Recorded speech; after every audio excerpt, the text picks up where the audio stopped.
Hey everybody, Richard Pickett here with Digital Brand Alchemy, and I feel like I have been running a marathon for the past hour to get ready for this live stream. So my energy level is like crazy high. I don't know if this is anxiety or nerves or what, but um, I'm so happy to be here and share this time with you guys. I believe that you guys should get great value out of this.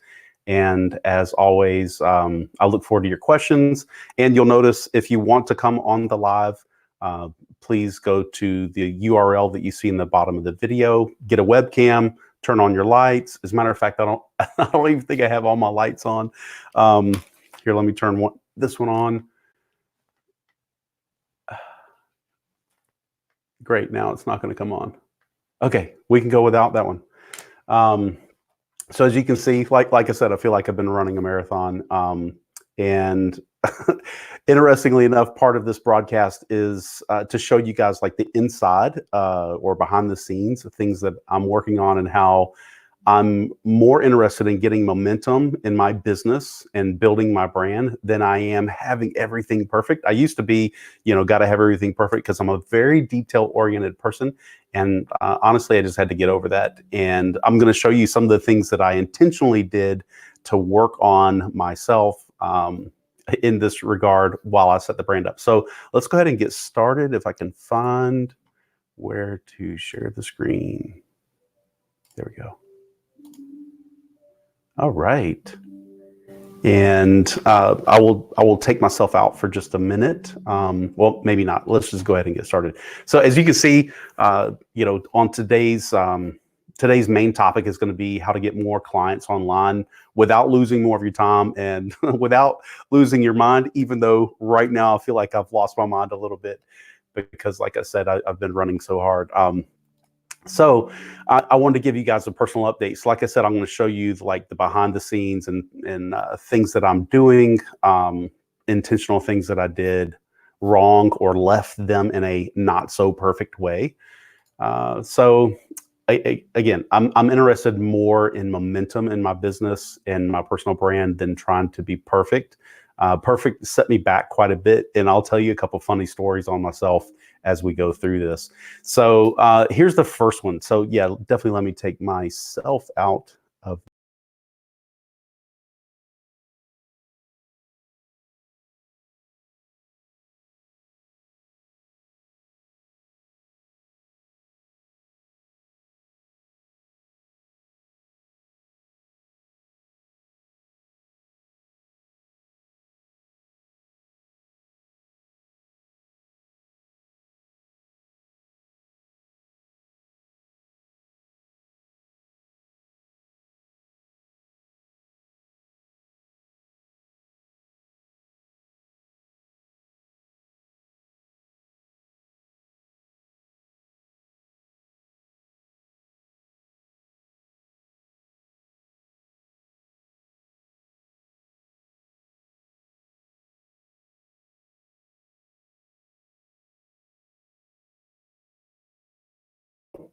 I'd have to turn myself back on.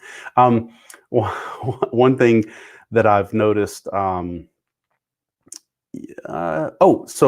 it looks like Dorit is here. I hope I'm saying your name correctly. So I refreshed myself on how to pronounce your name right before the show. It's Dorrit, but it sounds like there's an H in there when you pronounce it. It's like Dorit. And I think you don't even see, it's not the eat, it's Dorit, or it's very shortened. And the reason why this is important to me is because like your name is part of your identity. And I watch, especially in America, people come from foreign countries and we Americanize their names. And, Juan, who's been Juan his entire life, we want to now call him John or something else like that. And I feel like that is a depersonalization, or like communicating to people they have to fit in and conform to the way that I want to view them or whatever. And to me that seems it's not a good relationship play. So and she said yes, it's perfect. So that also lets me know that you can hear my voice through the mic. So awesome, which was the thing that I was trying to test. Okay, so let me hop back to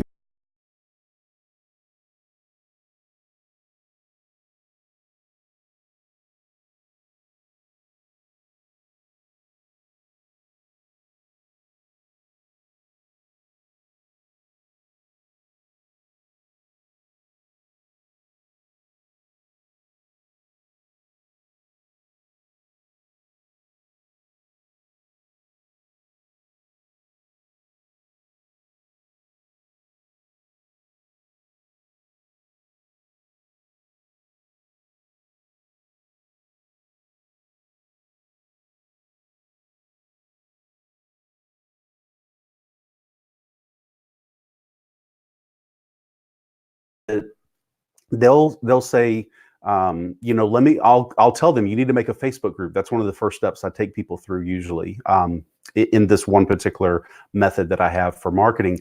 And I'll say, okay, you need to make a Facebook group. And they say, okay, great.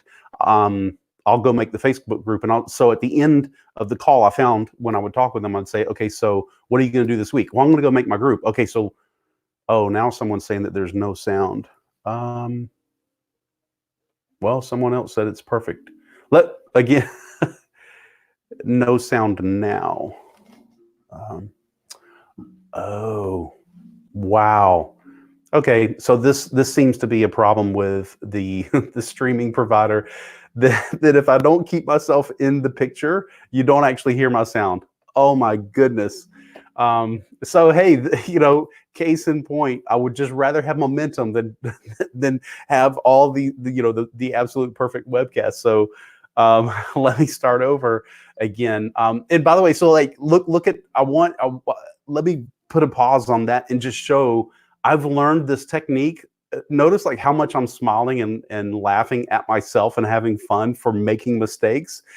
This is something I learned early on, because even though I'm big in technology and I can do just about anything, I used to tell people if it's got a keyboard and a mouse, I can do that because I can do anything in technology. But but I've learned that technology can't do everything that I want it to do, and a lot of times it doesn't work exactly the way that you want. And if you get angry, irritated, upset, frustrated, like you'll be mad all your life because we're surrounded by technology. So I just learned how to laugh. I remember this one time I was editing a video and it took like over a week and it would take forever to compile it. And every time I would compile the end result video, this was like 10 years ago, it always had this one mistake in it. So I'd go back and I would edit it again and I would make these changes. And I worked on it like night and day. That's the only thing I did in my spare time for over a week. And I just couldn't get it right. And I remember one day I was on a lunch break. I was in my car with my laptop working on this video at the very end. And I thought, okay, now I've got it perfect. And I clicked for it to begin to render. And right then, the battery ran out of juice and the whole thing, like the laptop turned off and I hadn't saved my changes. And it was so frustrating. And I just like closed my laptop. I set it on the seat next to me and I just started laughing because like it was like a comedy of errors, like all the problems that I'd had that whole week. Trying to get that one video to compile. And that taught me like an important lesson. I can either become more irritated, angry, upset, frustrated by the situation, or you can just laugh at it. So my apologies to everyone for me not knowing this one little subtle fact that if I'm not actually on the screen, you can't hear me. So now moving on with the rest of the broadcast. So by the way, if I make a mistake, just laugh. You can either laugh at me or you can laugh with me, whichever one you want to do. But as long as you're laughing, we're having fun. So I don't mind. All right. Yeah. So I'm seeing other people are also saying that when I go off the screen, you can't see me. I mean, you can't hear me. Naturally, you can't see me. So, okay. So do you guys remember this? This is what I was saying when I was off the screen. I started the Facebook group with this image, and it doesn't look all that appealing. It's not the best image in the world. It definitely doesn't communicate my brand. As a matter of fact, it's not going to communicate really anyone's brand. The only thing it really says is you got people coming together, and that's the idea behind Facebook groups. So I get why they use that picture, but it's the default cover, and it's not the one actually that you're going to want to use or that I would want to use in my group. But I've had clients where I'll talk to them about making the group and how we're going to get people to come into the group, et cetera, like you've seen me do in this group. And at the end of the call, we have a weekly call. And at the end of the call, I'll say, okay, so what are you going to get done this week? And they'll say, well, I'm going to make my group. And I'll say, well, what else are you going to do? And they'll say, well, it's going to take me a week to do that, because I've got to make a welcome video and I need to make a real clear description and I need to make this cover photo and I've got to get all these things perfected, and they think it's a week. And so I realized, I see that in myself. I realized this is a very, very common thing to do. And that is we got to have everything perfect before we get started. And so I intentionally now again, as I set out, we did see this slide, didn't we? Can I go back? That I hope I wasn't off during this, but in my business, in all the things that I want to do, I would rather have momentum than perfection any day. And so in this case, I started the group, and I have my clients now. I tell them, just go start the group. As a matter of fact, I don't even tell them to start the group first.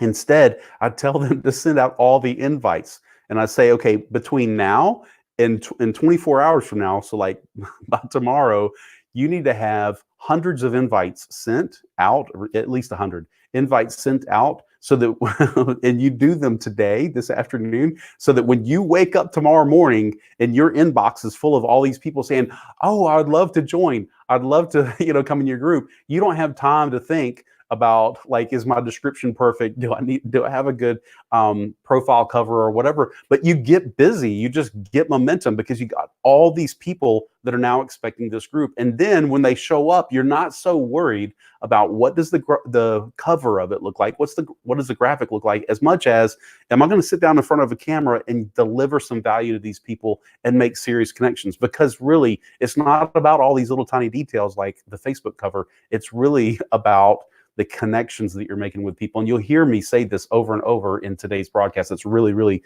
top of mind for me. And okay, so I really hate this. I'll show you guys an example of a defect in the way Facebook Lives work.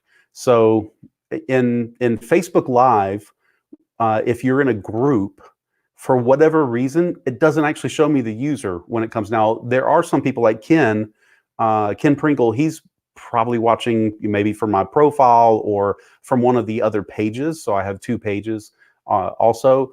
And he's not watching from the group. And that's why I know it's Ken. So I can't see if you're in the group, it's okay. Like, stay in the group. But I just won't be able to see your name. I had to guess a minute ago when it was Dorit, because she said hello from Norway. So I just took a guess that was her.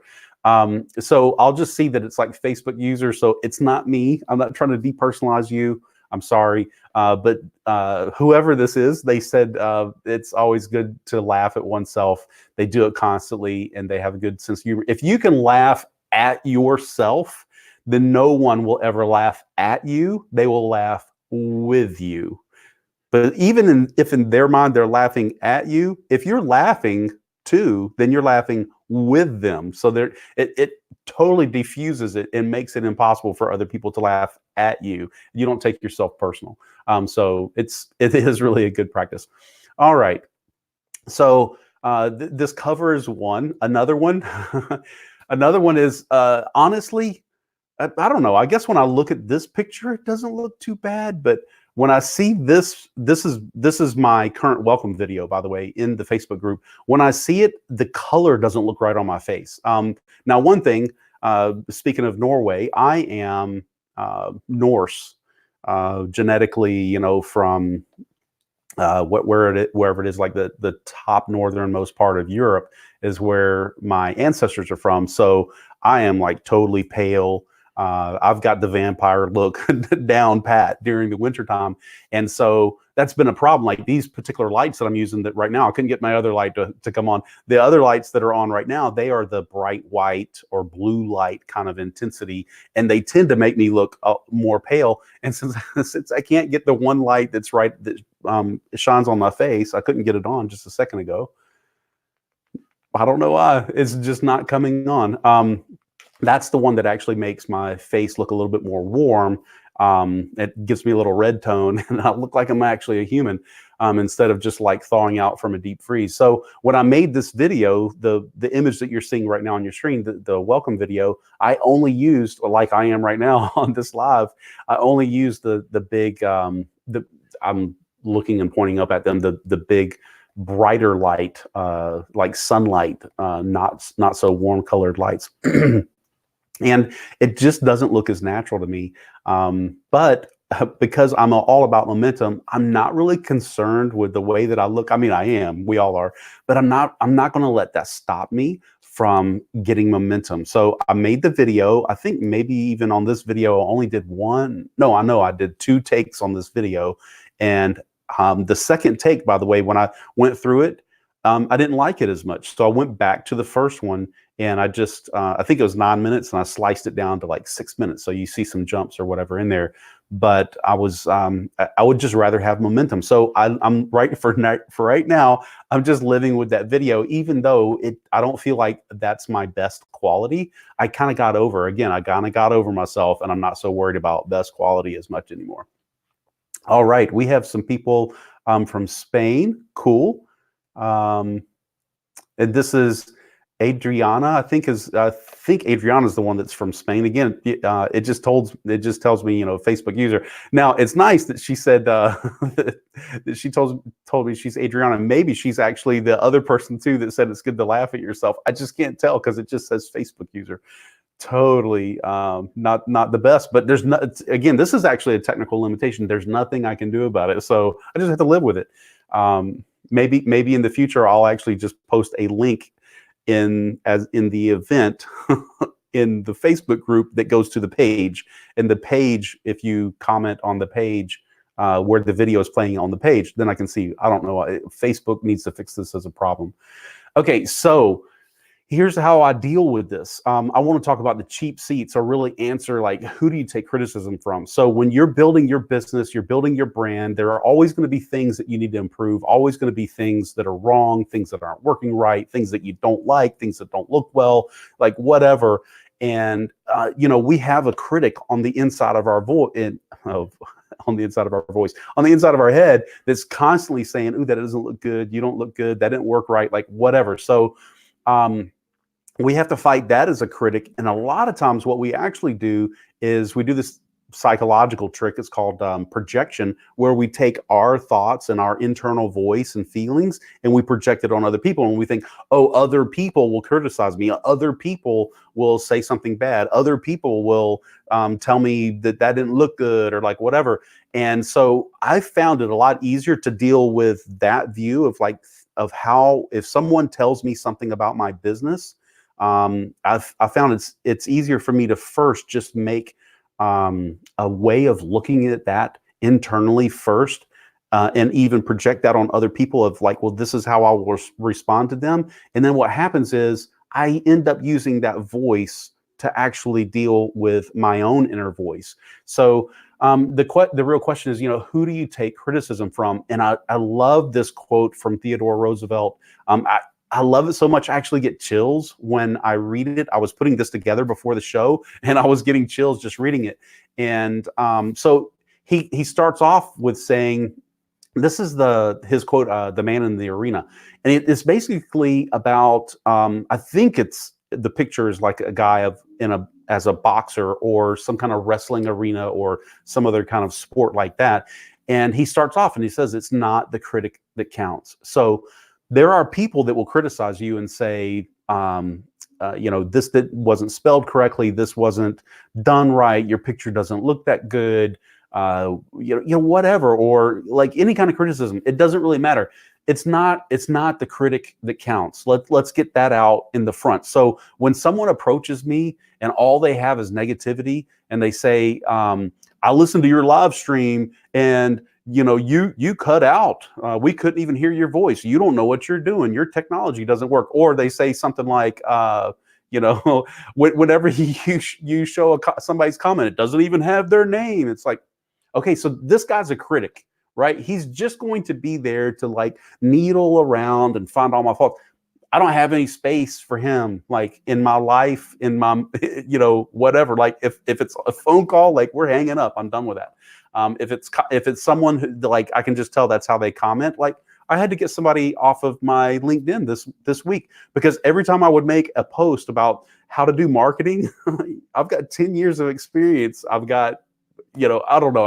I can list all my credentials, but it's like every time I would talk about how to do something in marketing, they would always come on my post and say, that's not true. You don't need to do it that way. That doesn't work. And what you really need to do is come buy my book. And I was like, what?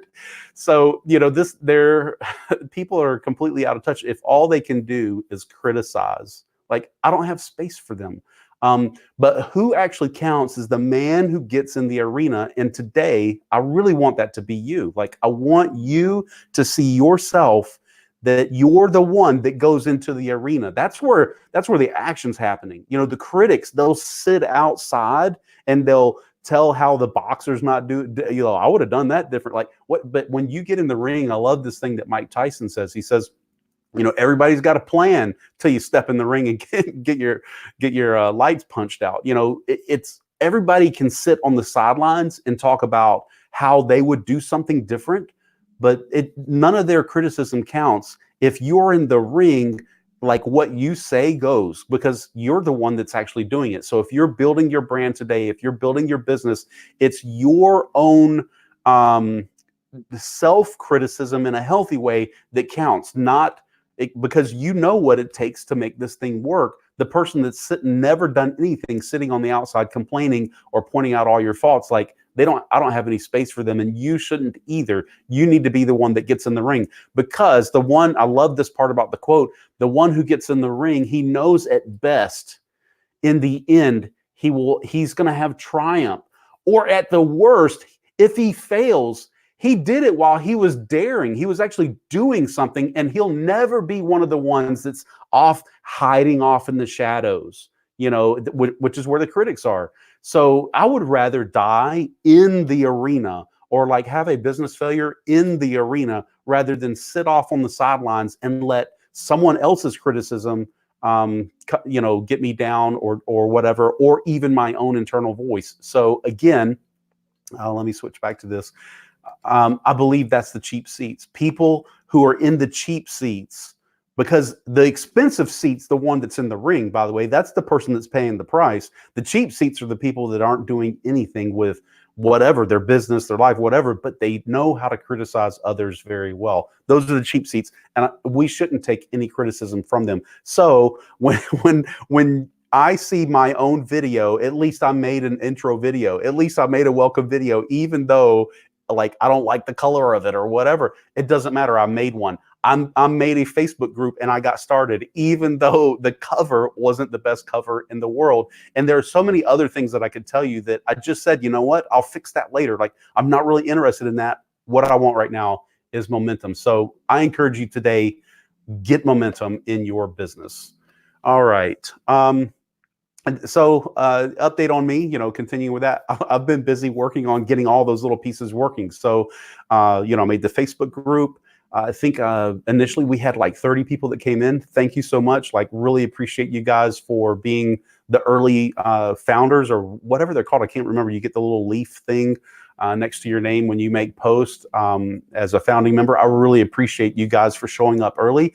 I didn't do a whole lot to get that first group of 30. As a matter of fact, I had worked on the email list initially. I think it was the end of November, and through December, I just focused on, hey, can I make an email list and get it built up? Again, I've got a list of 400,000 from way back. Like you guys see Ken Pringle on here. He remembers me from like 10 years ago. I've had a marketing platform and been doing marketing for 10 years. I've got a huge list of 400,000, but I wanted to show what is it like to just build your brand from the ground up. So I didn't use that instead. So I was like, okay, how can I, if I don't have any resources, how can I go and just blitz and make a list? And I think it took a couple weeks, and I got 400 people on my list. After that, it was like, okay, so I figured that out. I got that working.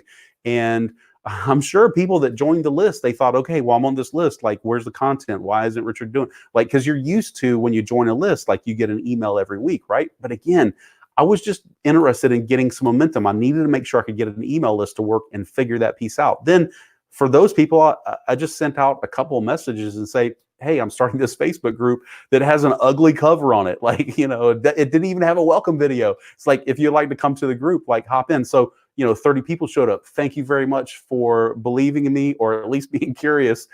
Maybe you thought it was like, that building's on fire. Let me go check it out. But thank you for showing up. But that was another piece that I wanted to get in. And then it took me some time to make the welcome video, to, figure out exactly how I want to frame this message to make the welcome video, to get rid of that cover photo that was there. It just took some time. So now, and then the next thing, I wanted to get live stream working. So we had some fun, like doing live streams and figuring out this technology. Evidently, I'm still learning, or maybe I'm not learning. And that's the problem, because I didn't realize if I wasn't on the screen, you just couldn't hear my voice. That's, to me, that's a defect in their software. But again, nothing I do about it. So I just took my time. I've been working on this since November to just figure out the pieces as I went. And then, of course, we had the holiday break, but I'm getting all these pieces working. So I encourage you to do the same.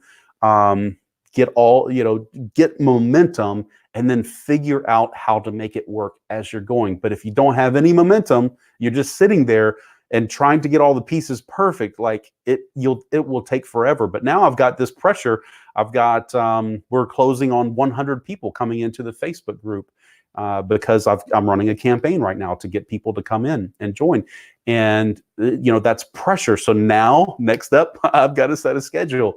So my intention over this next week, I'm going to put out another poll and say, what days and times do you guys think or would be best for you to have lives, or whatever, interviews, all these different kinds of things. And I will probably pick 2 or 3 times a week. I'm just going to sit in front of the camera and we're going to talk, and I'm going to show you what I'm going to do, what I'm doing.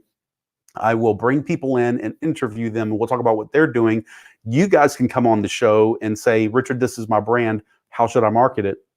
And we'll get busy and talk about it. Q&A, all that kind of stuff. I will be very engaging. And you may think, well, Richard, like, again, I would love to have been engaging like that from the very beginning, way back in November, but I had so many little things I needed to get done. But I didn't want to have all these pieces put in place and then invite the first person in, because then, by the way, then you learn. Like if I had invited, let's say I had a group of 500 people in here overnight. Then on my my first live stream with them, I would be figuring out all these technology problems, or I would figure out that the lighting's not working right.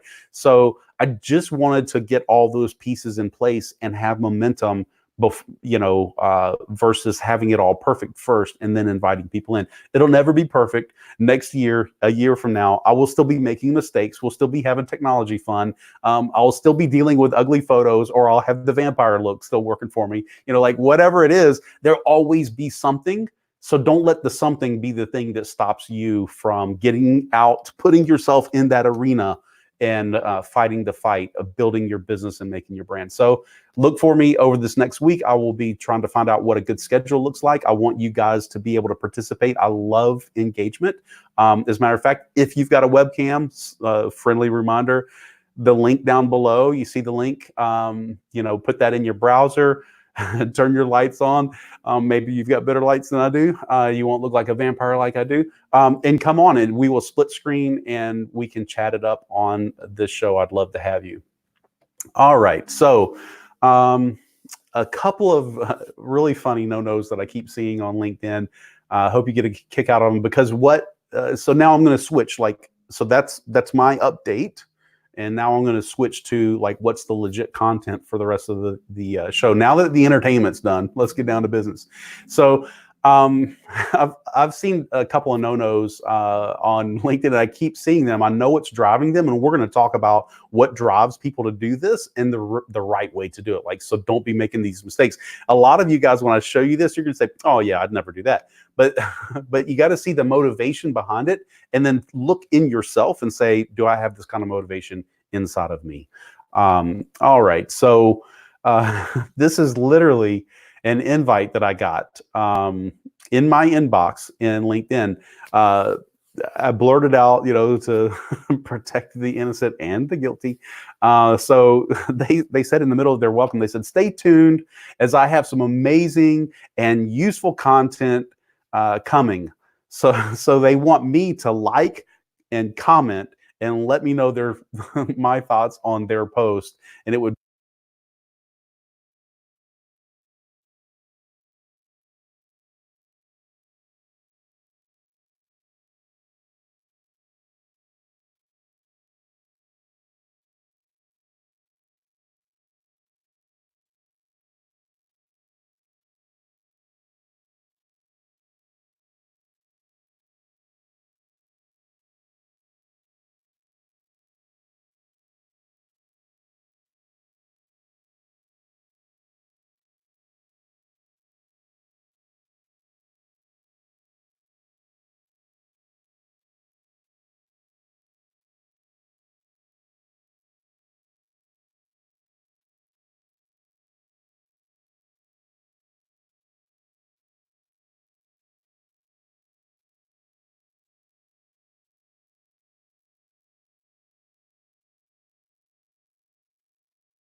Oh, I need to just keep this one particular live around, just so that we can have some fun laughing at all the technology problems you could possibly have. So sound should be back. I'm seeing that the mic is now being picked up. Looks like the rechargeable batteries just died. Usually it lasts a lot longer than that. Evidently not the case. So so let's go back to taking a look at thanks, Ken. He just said you're back, LOL. All right, so let's take a look at like the motivation behind this is they're thinking I will come and I'll comment or I'll engage, I'll do whatever, and that will boost their reach. For what end? Like, what's the actual end? Because everybody is putting content out on LinkedIn, Facebook, Instagram, like whatever. Why are they doing it? They're putting the content out so that they can get engagement, so that people will learn about them, so that they can make a relationship and maybe pick up a client or sale or like whatever the actual value is. So here's this person that's in one of the best ways of making a connection, which is direct messaging with me. And what are they asking for? They're not asking me to interact with them right now or like try to build the relationship. They're actually saying in the most ideal place where we can build a relationship right now is through this direct message. They're actually sending me further away from them and saying, oh, why don't you go out there and drive engagement? Like, it just totally doesn't make sense. You've got me in a direct message. Why wouldn't you just go ahead and build the relationship?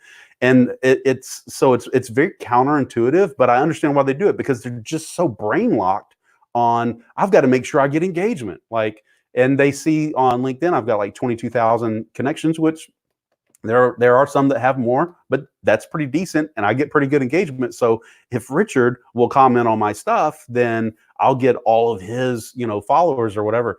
And it's just really horrible. It's a horrible mindset to end up with, and it's because they're just so focused on getting engagement that they've totally forgot the purpose, which is building relationships. So another one, I looked and I couldn't find it. I think it's because I just didn't accept their connection requests. So I ended up, it didn't keep the comment. I even download all the direct messages and stuff into a database. I even searched there and I just couldn't find it.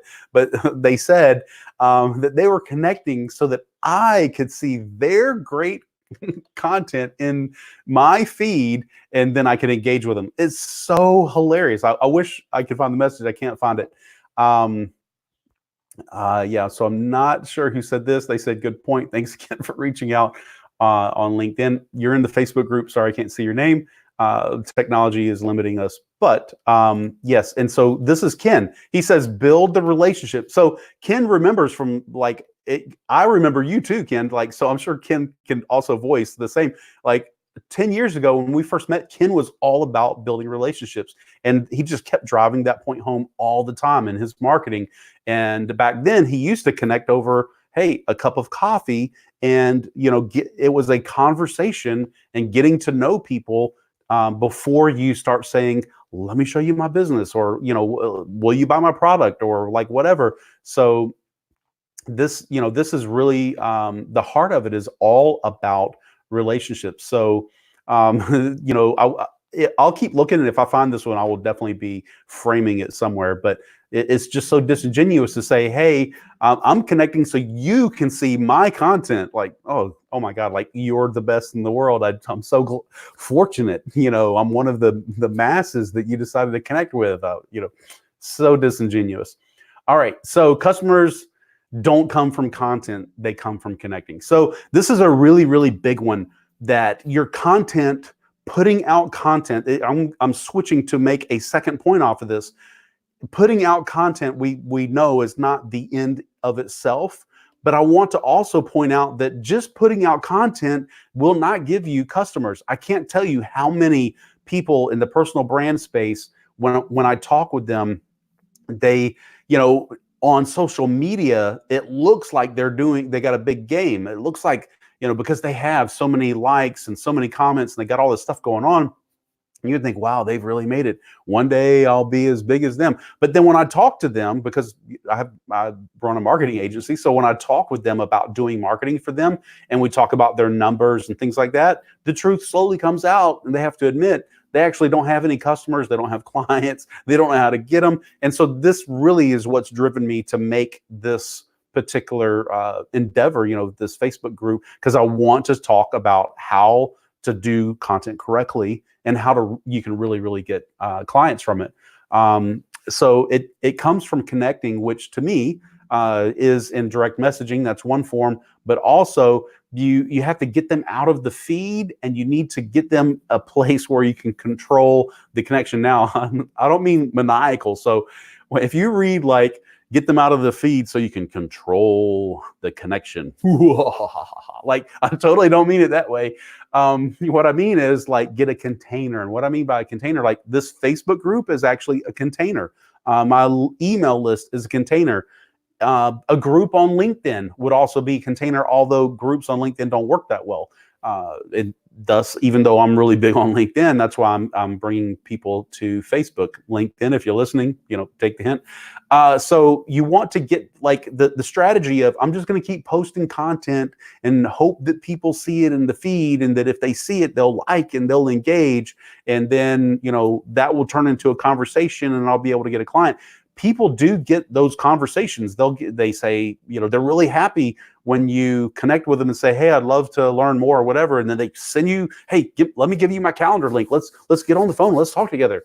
And, you can feel their anxiousness in their connection. And then when they get on the phone, another thing I found, especially with online coaches and all in this whole area, they don't actually know how to close a sale. So they're on the phone, but they don't know how to say, let's work together. What does that sound like to you? Or, whatever, and close the deal. Instead, they've been taught that if you're too salesy, which, those other ones that I just showed you above, those people were definitely way too salesy, just saying, hey, come like my content or whatever. But I've also had people that when you first connect to them, they give you like 4 or 5 paragraphs about their business and all their services. And then they give you, come watch this video. And like, that's way too salesy. Like, so people see that and they say, oh my God, I don't want to be so salesy. And they go to the other extreme and they just think, if I just keep making content, like people will show up. If I build it, they'll come. It just doesn't work that way, because the people that come, when you get them on the phone, if you don't know how to close, if you haven't built a good relationship with them, if you haven't been able to demonstrate that you can give them the success you're talking about, and screen out and only accept your ideal customers too, is another big key. If you don't have these pieces in place, you end up talking to everyone and not knowing how to close any of them, or the ones that when you finally learn how to close, you're talking to the wrong people because these people don't have money. So I know I went off on a little bit of a tangent there, but to control the connection, you get a container where you can control the message, because when they're in the feed, you can be posting great content. And if I saw your content, I would love to be your customer. But because the time when you post and the time when I'm scrolling the feed is different and the algorithm isn't playing nice, I never see your content. As a matter of fact, there are some close friends I have, we DM a lot, which is a huge flag in LinkedIn that we're very well connected. I'll never see their content.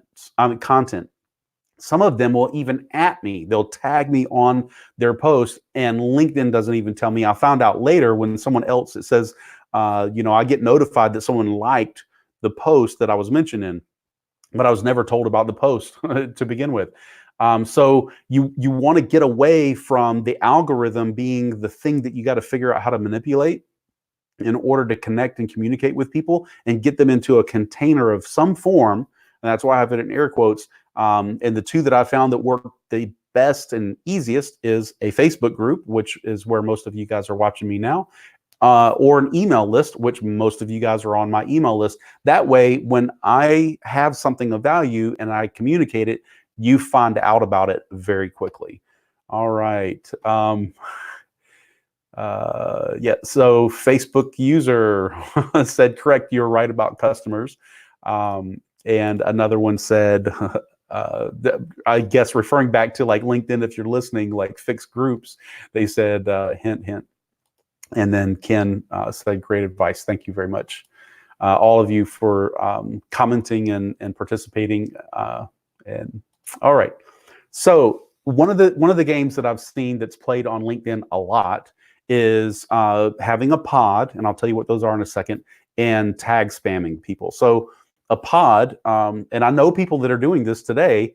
As a matter of fact, I built 21,000 connections on LinkedIn on a dare from another person who was in a pod.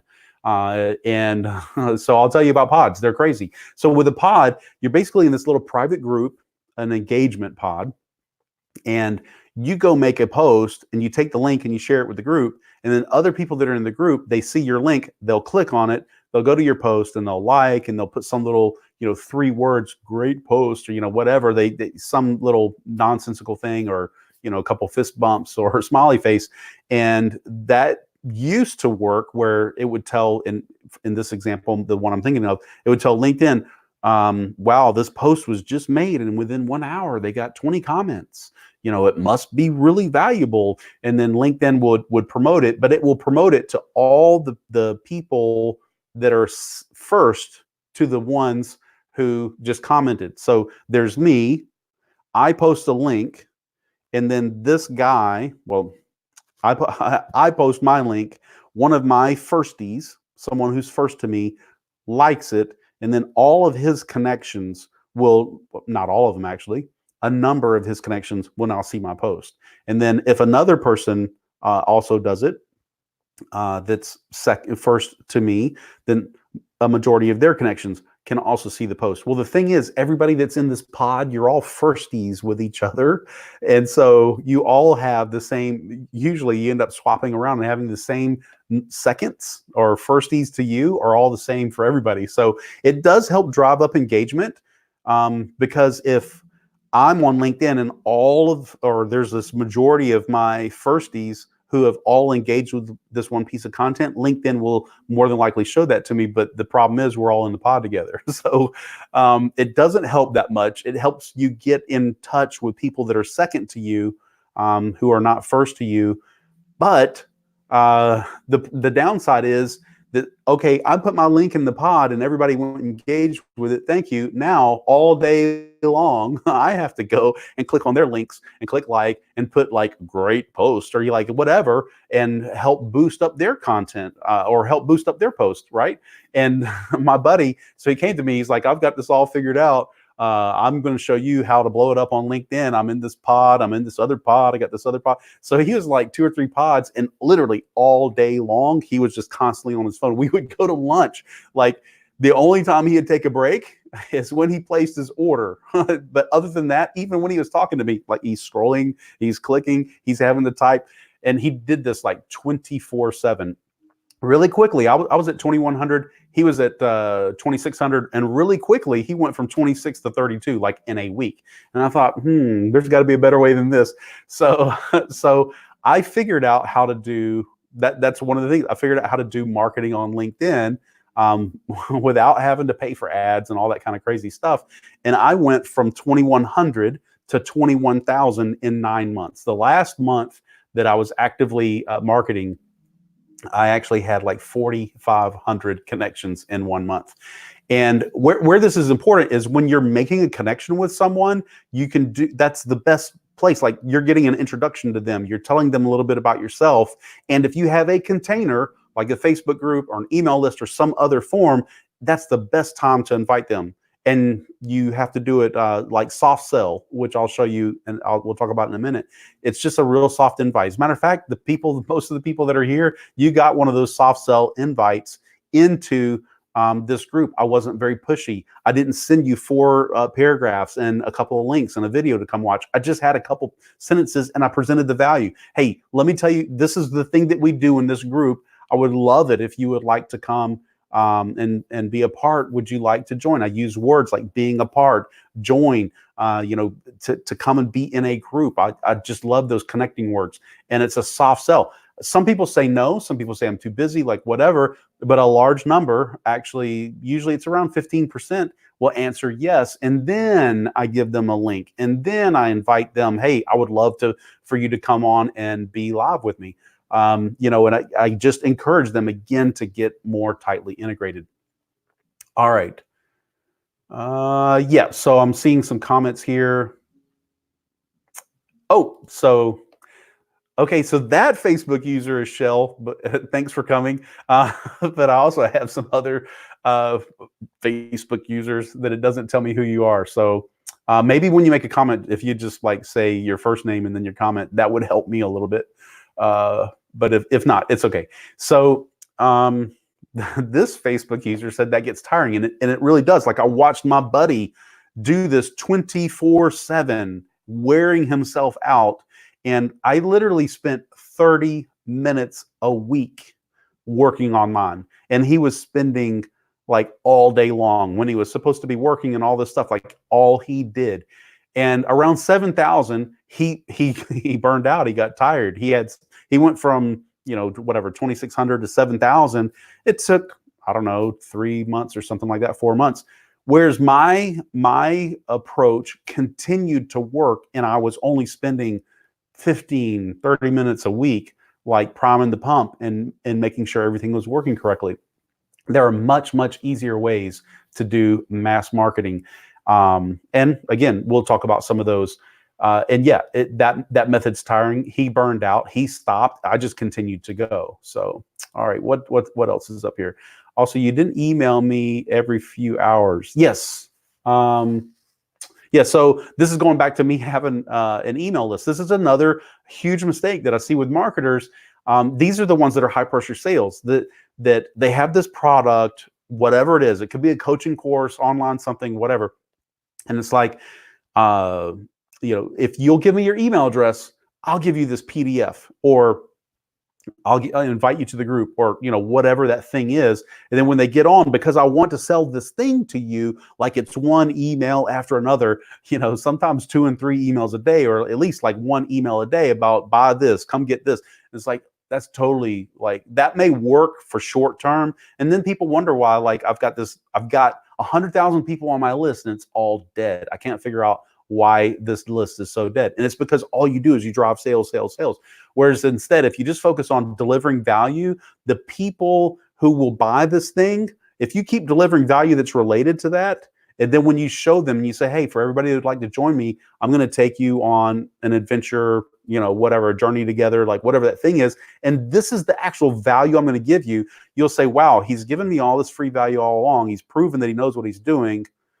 That sounds like something that I could really use. He's going to hold my hand and we're going to go get something done. Versus, I haven't demonstrated any value. You downloaded a PDF and immediately every day I'm telling you to come buy my product. Like that's the best way to kill your list. Don't do that. Kids, don't try this at home. Yeah, so I don't email all the time. That's part of, like, earlier in the thing I mentioned about setting a schedule. So I want to find the right way to make the announcements for each of the lives. So like, if let's say I do 2 a week, or if I did 3 a week, I think maybe a weekly schedule that I would email and say, hey, here are the lives that are coming up. Even if it's scheduled, but I'm not sure what the content is, I'll just say, hey, here's the schedule for the week. And I want that schedule, by the way, to stay the same. But then would it be good for me to send out, hey, it starts in an hour reminder, or the day before? Like, I don't want to turn into that guy that, like, every day you're getting reminded, oh, he's got another live coming. Oh my goodness. So I don't want to overwhelm, but at the same time, I know some people want to make sure that they don't miss it. So I'm trying to find that right balance, because I want to give you the value that I have if you want it, and I don't want to wear you out, because that's bad juju. All right. Are you too busy? Can't you just say, sorry, it's not a priority right now? Yes. So this is also from Shell. Am I too busy? I don't understand that one. I like their Yeah. So Shell says that she likes the email reminder an hour or 2 before. So that's cool. I think that's probably legit. Maybe one email a week that says, here's a schedule and the tentative content or guest, etc. And then maybe one that's an hour before. But this one is the one I'm stuck with. Am I too busy? I don't think you're asking me this personally. That's why it's too busy. Can't you just say, sorry, it's not appropriate? Okay, so I'm sure you're probably correcting this, putting it in terms that a little old me can understand it. All right. Okay, so let's talk about getting really good engagement. I'm going to focus on LinkedIn. These principles are fairly universally true. Each platform does have its own variations, but you'll find in general that it will be in this order that LinkedIn. Okay, let's finish this, and then for clarification, regarding the too busy, you were talking about people declining. Yeah. Okay. So what she's talking about is when I send out an invite, and it's that soft invite, that they could say that they could decline as a response. Some people do tell me, yes, I'm too busy. I've got too much stuff going on. The other thing is, I don't know that I have a perfect invite down, because it's hard to frame. You want very few words. You want one or two sentences as a description, maybe one semi-long sentence, and I'm thinking of like 2 lines. When I look at it, it's visually 2 lines long, and then a question about, would you like to join? So you have to spend a lot of time thinking of the exact right words that will describe the value proposition that you have in this group, like using the group invite, and how to squeeze that down. That's why people end up having 4 paragraphs and a video and a link to their website and that they blast out, because they haven't figured out a good way to write very concisely. It's very difficult. It takes a lot of time and focus. So it may be because I've shortened it down so much that I'm not actually hitting the value button that they're looking for. But if they came to the group, they'd say, oh, where's this group been? Like, I've been looking for you guys. So this is exactly what I want. So it could be the message. And there are, I will try different types of messages, and I always measure responses. So I use this message with 1,000 people, and I use a variation with 1,000 people, and with a different 1,000 people. Which one was more successful? Also, time of week will be responsiveness. Like, I could stop my campaign right now, as an example, and I'll get yes and sure, and I would love it for the next week. So I have to make sure I'm very careful about how I measure the success of each of those messages. Sometimes people are too busy, and I do get that. A lot of times you get nothing. So probably 5% say no or too busy. Most of them just say not at this time, or similar. The other 15% will typically say, hey, sounds great. And then, I follow up with the link. And then there's that other 80% that maybe they never get on LinkedIn, or maybe they saw the message and they're just not going to answer because it's really not for them, and they're not going to waste their time saying no. So there are a lot of different factors regarding why someone would turn down an invite. And fair point. It could just be because the value proposition is not stated well enough that even if they were busy, they would say, this is the thing I'm looking for. And sometimes it could be that they're so busy because they're doing marketing the wrong way. Like, I think I've had a couple of those that would say, I'm too busy. And then when I look at their LinkedIn post and their activity feed, yeah, I can see why you're too busy. You're one of those ones that's in this pod, and you're running 24/7, commenting and liking and trying to do all this stuff, and probably wasting your time when someone actually jumps on your calendar, talking to them, and then not being able to close a sale. So yeah, I can see why you're too busy. They probably need this message, but they're just too busy, doing it a different way. I won't say the wrong way, but doing it a different way. And not getting value. So, oh, by the way, Shell, and for everyone else, gentle reminder, which way do I need to point? Okay, see the link down in the bottom. If you've got your webcam, you got lights, let's go. A good mic maybe, or even your webcam probably has a good enough mic. I would love for you to hop on, at least by the end, we can have a really cool Q&A together. and go over some of these points, especially if I'm missing something that would be helpful. So what drives the LinkedIn algorithm? So this is, again, what I started out with was most platforms are going to be very similar to this. So I figured this out on LinkedIn, but it will also pretty much apply to Facebook, to Instagram, to whoever, where they have the similar functionality. They'll generally be like this. These signals in priority order tell LinkedIn what type of content the person would like. So what I mean by that is someone who first connects, that's number one, is more likely to see your content than if all they did was like your content. So connections are the most powerful. When you first connect with someone, you'll see their stuff in your feed more often. Likewise, they'll see your stuff in their feed more often when they go through their news stream. So the next one down is DM. So if you're direct messaging, or PM, some people say. So if you're messaging back and forth, LinkedIn algorithm will say, wow, there's an affinity there. These people like each other. And it will start showing both of you each other's content.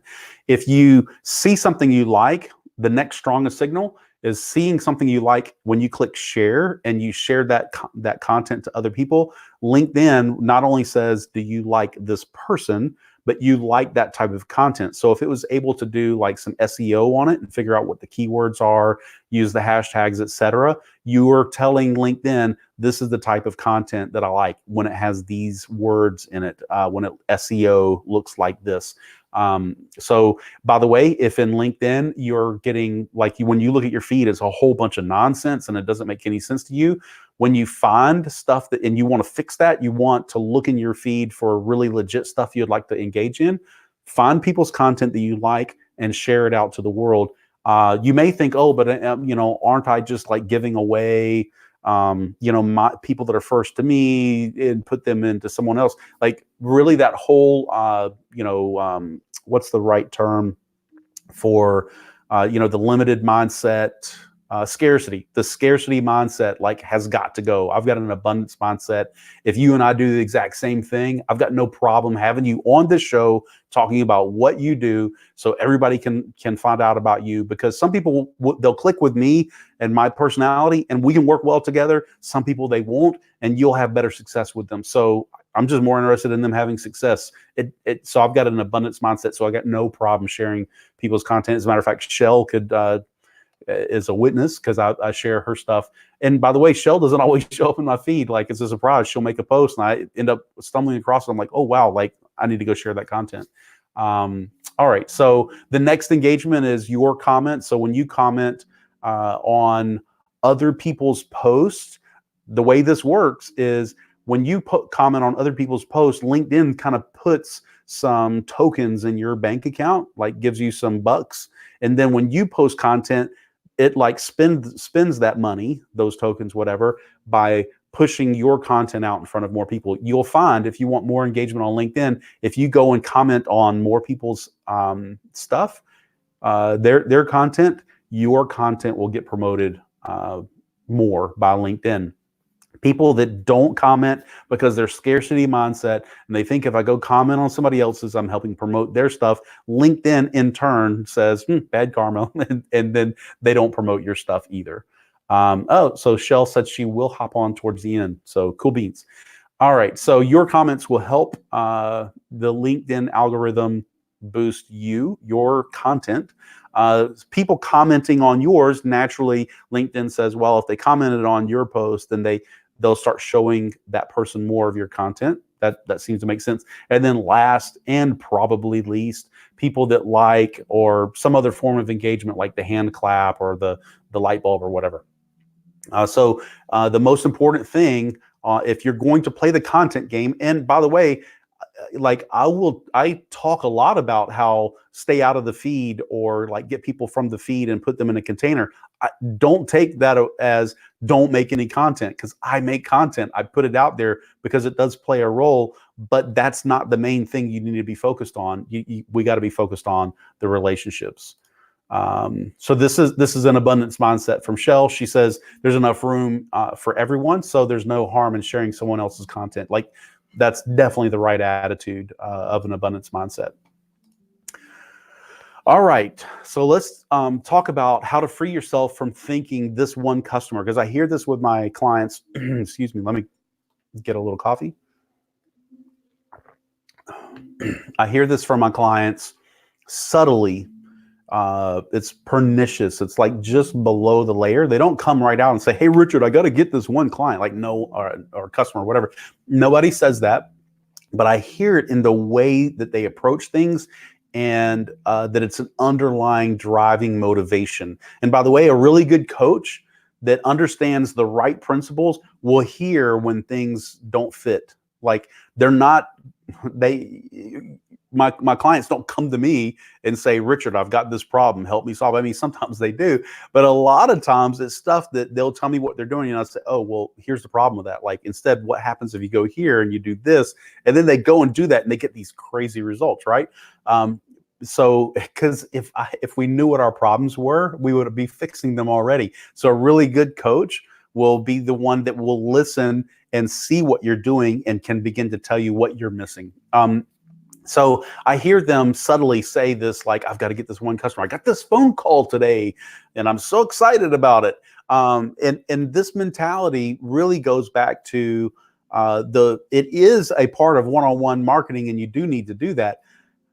So I'm not taking away from that. How can I phrase this the right way? So I'm not taking away from the one-on-one, but for example, I was showing my flow to one of my clients, I think it was Monday or Tuesday, and I said, "Look at this message flow." And I just pulled someone up in the direct message, and I was showing my client, sharing screen, said, "This is how this flow is going." And this person answered me, back to Shell's point, with one of these, like, "I'm not going to join. I can't come to your group, like, for whatever reason." And it was an easy, like, knockdown. Like they said, "Well, I don't do Facebook," or whatever. And he said, "So what do you do about that? Because I've got people too that they tell me they don't do Facebook." And here's the thing, like, I'm not thinking about how I can win this one customer and make sure this one guy can see my content. Like, okay, so I've got this on YouTube too. And now I'm going to start sharing out a YouTube link because I've got some people that have said, "Well, I don't do Facebook, but I'll get on your email list." Okay, well, if you're on the email list, like, I'm not emailing this video to you. So, you got to come to the group to watch it, or Facebook in general, typically to see it. But it's also streamed out to YouTube. So I just thought, hey, I'll just add, if they're on the list, I'll add a link to YouTube. And if you noticed, we're at the 1 hour mark, like that had the YouTube link. I think the bad thing there is, that's different from Facebook, total sidebar, my apologies. Facebook group, when you see the event, you can get notified. I don't think they can do that on YouTube. So even if I sent them the YouTube link in advance, I don't think there's a way for them to say, subscribe, so that when this goes live, I get reminded and have a pop-up link and just can hop to. It's not as convenient as Faced In. Facebook, Faced In. Yeah, we're gonna start a new social platform. It's called Faced In. So back to this flow. Like, I just get people that just say, in some way or form, they decline coming to the Facebook group because they say, "This isn't for me." But you could see that I could tweak it a little bit differently and get them to come. Like some people that say, "Well, I'm too busy doing pods and engagement and all this stuff." And I could say, "Actually, I'm going to show you how to not do it." I don't waste my time. Let me make this really clear. I do not waste my time with those people. Not that they're invaluable or that they don't have value.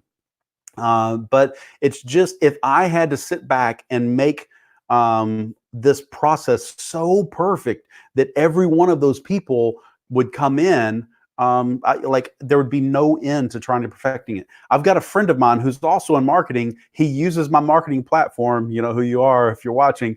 And this is one of his faults. He tries to custom every little tiny thing for every little tiny single customer, especially the ones that are complaining, that are saying, "This doesn't work right. I don't like this about that," like whatever. Oh, and those people will eat up all of your time trying to get this thing to work. And in the end, they're not going to buy anything from you. They're not going to be a client. You would not want to coach them, like if you're a coach, because you know that when you start coaching them, everything in their life is something that doesn't work for them. And this is why they can't have success. And it's your problem as the coach to try to solve all these problems for them. So these people are not ideal. So I don't think about trying to win every single little person. And some people, back to, they may be too busy because they're playing the pod and oh, I forgot the tag spamming, which is just where you tag a whole bunch of people on your stuff. They play all those little games and they keep themselves too busy, and I could set them free, but I'm like, if they turn me down, I'm okay with it. I'm moving on because I'm going after the whole market. And so when you shift your focus from, I've got to win this one customer, I'm on the phone and I've got to make this one sale, I'm talking to this one person and I got to get them to say yes by the end, like your pressure is so high that it's actually negative, and we end up being subtly pushy, even if it's not overtly pushy, and it turns people off. Whereas if you sit back and say, I'm just looking for the ideal customer, someone who's I know that I can help them, I know they can pay for it, and this is going to be an easy relationship. And I even have a phrase that I remind myself of before I get on the call with someone.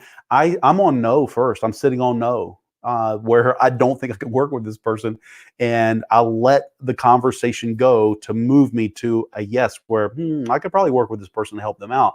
And by the way, anybody who's been on a call with me, starting on no doesn't mean I don't give all my best advice and try to help them and tell them this. If I were in your shoes, this is a plan I would have, because I still want to give them that value, even if at the end of the call, I'm the one thinking, I can't really work with this person. I don't know if I can help them for whatever reason.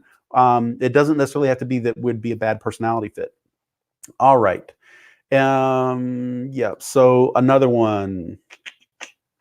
Wow, actually, I missed this one. The truth is, no matter if you're in the same field, yes, if you are in personal branding, there's no competition. So this is actually in one of my email signatures that I have, where there is no competition in personal branding, because there's only one you, and no one can be you. You're the only you out there. So if I want you, like you're the thing I'm in the market trying to find and buy, like there's only one of you. So there's no competition because you got all there is. So you don't have to worry, like having that scarcity mindset's a killer, but realizing you've got value in yourself and you're going to be able to help people, like, is totally the right attitude. So you're not afraid of promoting other people. All right. Time is your most precious commodity. True. You can't afford to spend your time working with those who can't do it. That's right. So I set up, I set up systems intentionally to screen people out. My invite to come to the group, I want to be careful and not just like invite the whole world, because then you'll have people that'll come in the group and they'll do nothing but spam or like whatever, and I'll have to kick them out, and which will be a waste of my time. It was a waste to invite them. It was a waste to read their content, their comments, their post. It was a waste of my time to delete them. It was a waste of my time to go and block them or kick them from the group or whatever. Like, I don't want to waste that time. So I don't mind screening a little bit. I've got another screening mechanism. People that come on live with me, the interviews that you've seen. So I have a lot of people that say, like, no joke, I probably have like 20 people right now, 30 maybe, that have all said, I would love to come do a live with you. So I send them a link. Maybe I should pull this up and share this. Interview instructions. So I'm going to stop sharing this screen so that I can share this other one. Chrome tab. Yeah. All right. So I send them to this page. By the way, can you see what's wrong with it? I'm trying to improve all the time, right? So, but I don't let it stop me. My picture is too small. This whole area looks kind of plain Jane. So, but it didn't stop me from making the page, and it didn't stop me even from showing it to you on a live video. I don't let those things stop me. So I'll send them a message and I'll say, hey, great, I'd love to have you on the live. Let's do it. Here's a link that has some of the tips, my tips on how to make a really good live video, because I'm all about delivering high quality. So this will kickstart the process. Just read over this and follow the instructions. And I have some people, they don't even read this. They go all the way down to the bottom They skip the application form and they see they see the schedule to request a time, and they go to book a time and they say, oh my goodness, it costs $500. Like, I didn't know it'd be so expensive. Yeah,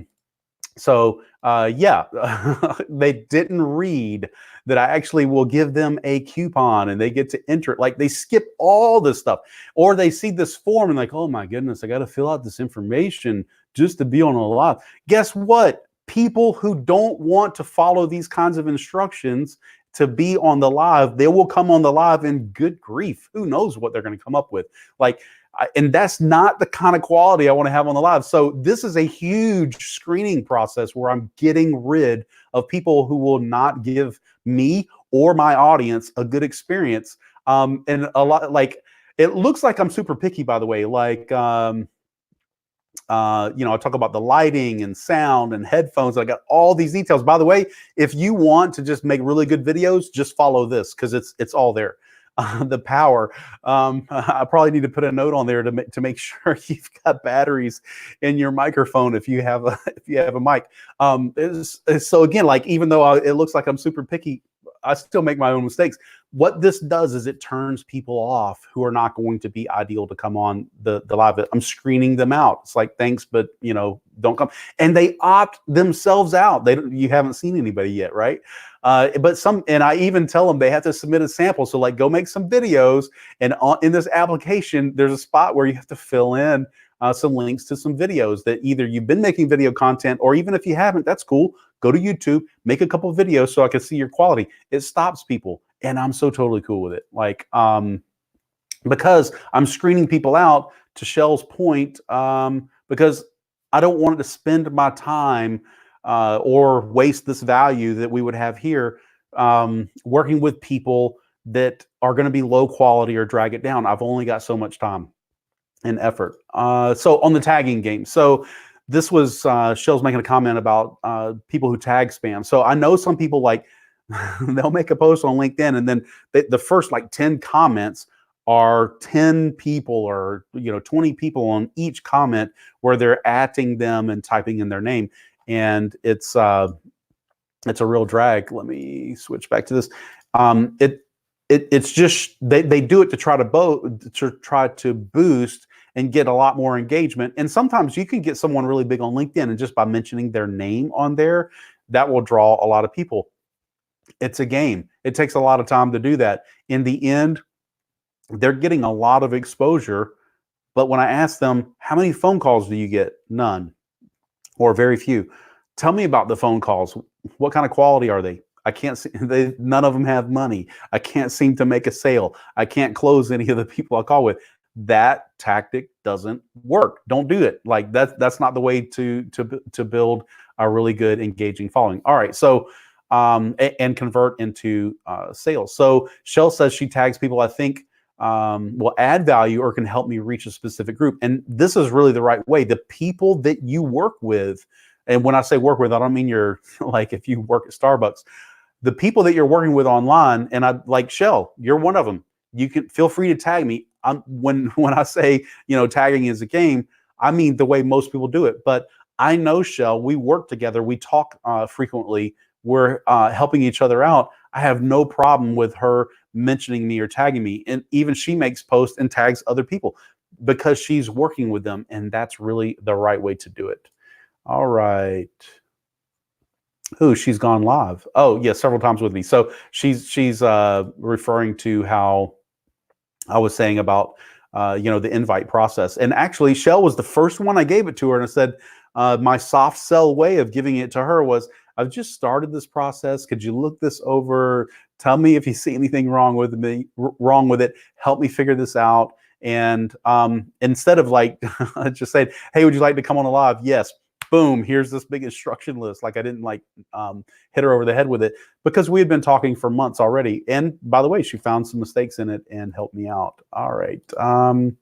Yeah, we went through those instructions together. Exactly.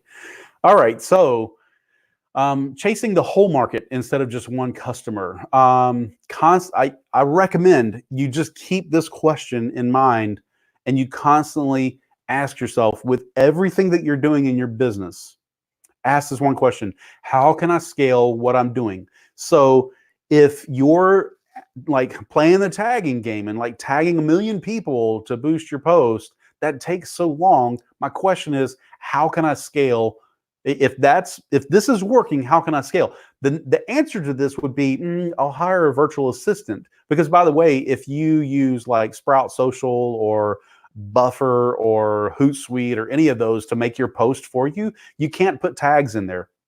So if you're going to play the tagging game, then it has to be done manually. So now you may say, okay, well, I'll get a VA to do it. A virtual assistant. I'll hire someone and they'll make my post and I'll give them a tag list and they'll tag all the people.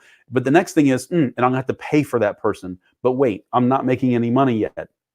Since I'm not making any money yet, I can't afford to pay for that person to go do this stuff. So therefore, I'm not going to do it because it doesn't make sense, because I can't scale this. And the other little side note is, if by tagging all these people, I still don't have any clients, tagging must not work, and it takes a lot of time. So I can't do that at scale. Like, I'm not going to do that anymore. Instead, I'm going to now, like, I'm stuck. I thought this would work. I thought this tagging game or like whatever would work, but it doesn't. So now I've got to, the pressure's on me. I got to go find something else. Instead of saying, like, I'll get in a pod and I'll play the pod game for a long time. And like, I've had people that have literally told me when I've invited them to a group, they say, I don't do pods. Like, that's their first response. I say, whoa, this is not a pod. As a matter of fact, I tell you how to do marketing without doing pods because I'm not in one. And how many of you out there have ever seen me send you a link saying, here's a post that I just made on LinkedIn or wherever, please come like it, or, even like in a very subtle way, here's a post I just made, I thought you may like it. Like, I just don't play that game. It doesn't scale, and it's ingratuitous for my list or my relationships or whatever. So ask yourself, how can I scale this thing? If I can't scale it, it's not something I want to do, because once my business begins to grow, everything that I'm doing has to be scalable. I have to be able to extricate myself from it. And if it works today, then it'll work with a VA. If it works today, it'll bring in the money that I can use to pay a VA to do that thing for me. But if it's not working today, I don't want to keep playing that game. So how can I scale what I'm doing? Another question that I heard 2 weeks ago, it's from Gary Keller. He wrote a book about the one thing. And I heard this interview on the Tim Ferriss show. And so Tim Ferriss is interviewing him. And honestly, I didn't read the book, but if you listen to the interview, you probably got enough. So Tim Ferriss, the Gary Keller interview. Gary Keller is the Keller from Keller and Williams, which is, if you're not in the U.S. Or maybe you just don't know, really huge real estate business in the United States. And his question is, what's the one thing? So I guess maybe I need to rewind this because I'm still kind of on this idea. What's the one thing I can do today that makes everything else that I'm going to do today either easier or irrelevant? Like, I will never have to do it. What's that one thing? And it's a really powerful question. So if you're going to work on your business today, what's the one thing that you can do that will basically get you the most results with the least amount of work? So it makes everything else irrelevant. By the way, if you're on social media platforms, the one thing you can be doing every day is video. Like, it's the easiest thing to do. Imagine if I had to type everything that I've said. How long have we been on here now? An hour and 20 minutes. So sorry it's been so long. But imagine if I typed all this up in an email or put it on a web page. Like, no one would read it. That would be crazy. But I'm still delivering that value in the content through a video, right? It's the easiest form. I don't even have to worry about it if I got batteries, right?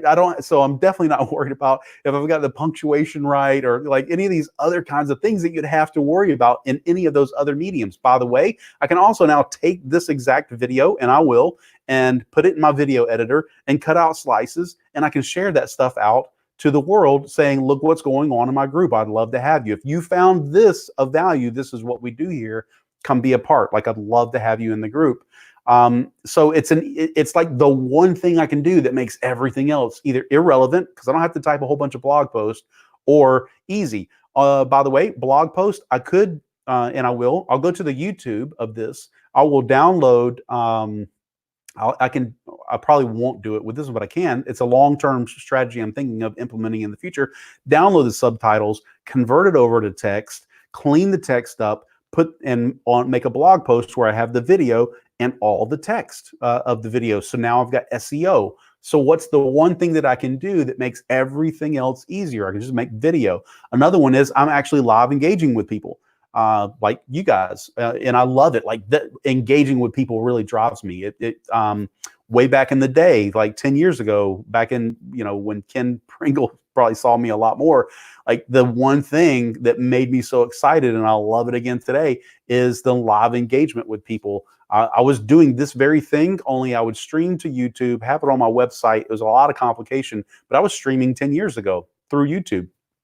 And it's a lot of excitement versus thinking I'm gonna have to go make this blog post and type all this stuff up. Like I would like this is the one thing. By the way, Gary Keller also uses this for relationships. So he thinks, just to show how this works, he thinks when he wakes up on Saturday morning, what's the one thing I can do with my wife that will make everything either easier or irrelevant? Well, if I don't make a to-do list that has some things on there that she wants me to do, then she's going to make the list for me. And then I'm going to be stuck all day doing her whole list and not get some of my own things done. So the one thing that he could do on Saturdays, he said, that makes everything else easier or irrelevant is he makes a to-do list and he puts some important things of hers on there so that when she says, hey, honey, what are you doing today? If he says nothing or I don't know or whatever, she says, well, I need you to go do these 5 things. Instead, when she says, hey, honey, what are you going to do today? He says, oh, I've got this list. And for you, I'm going to do this. And I'm also going to do this other one for you.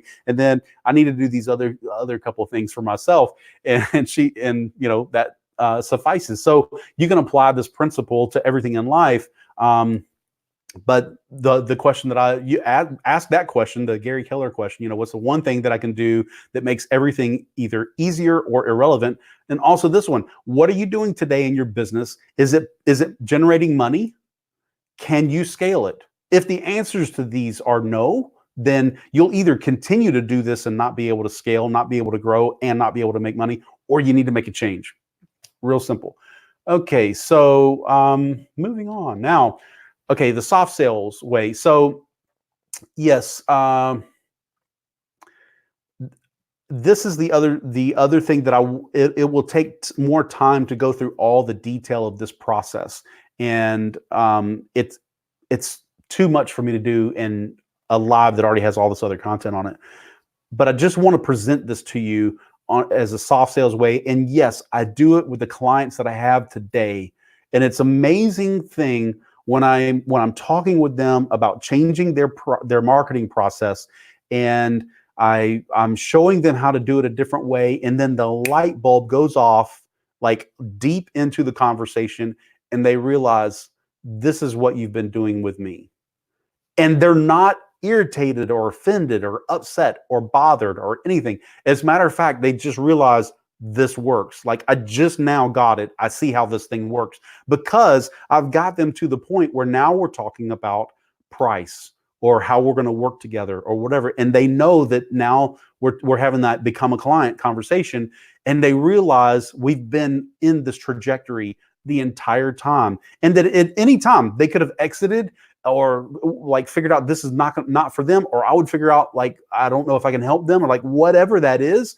And I never once said any kind of sales line like, will you be a client, or do you want to get started working together, like any of that kind of stuff, because I think those, by the way, are very, very binary. So soft sales work, like Ken Pringle. Let me highlight that again, because this is such a good one. Build relationships, build longevity. So when you think about the long game is that you and I are going to know each other for years, either in a good way or a bad way. And I get to control a lot of that. Or let me change that. I can only control my side.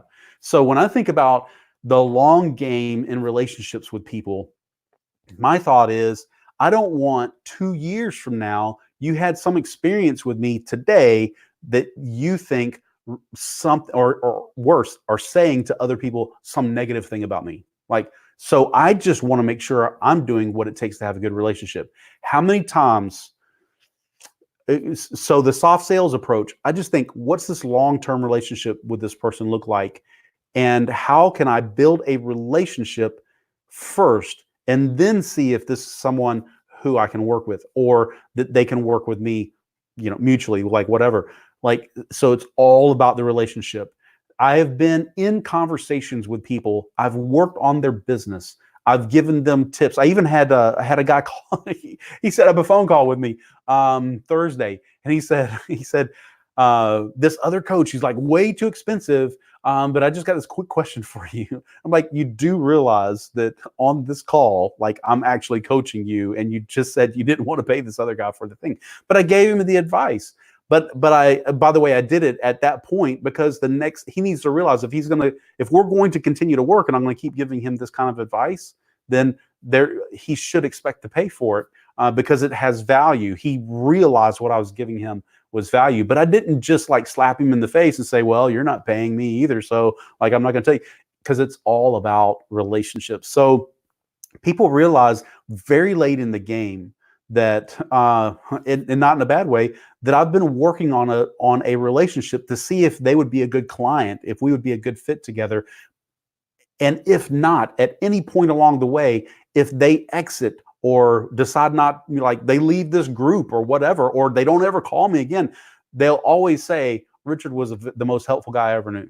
Like, he took the time to answer all my questions. He gave me an exact plan. He's like all these things. Richard's very knowledgeable. He's got the authority, like all those underlying things that people don't talk about.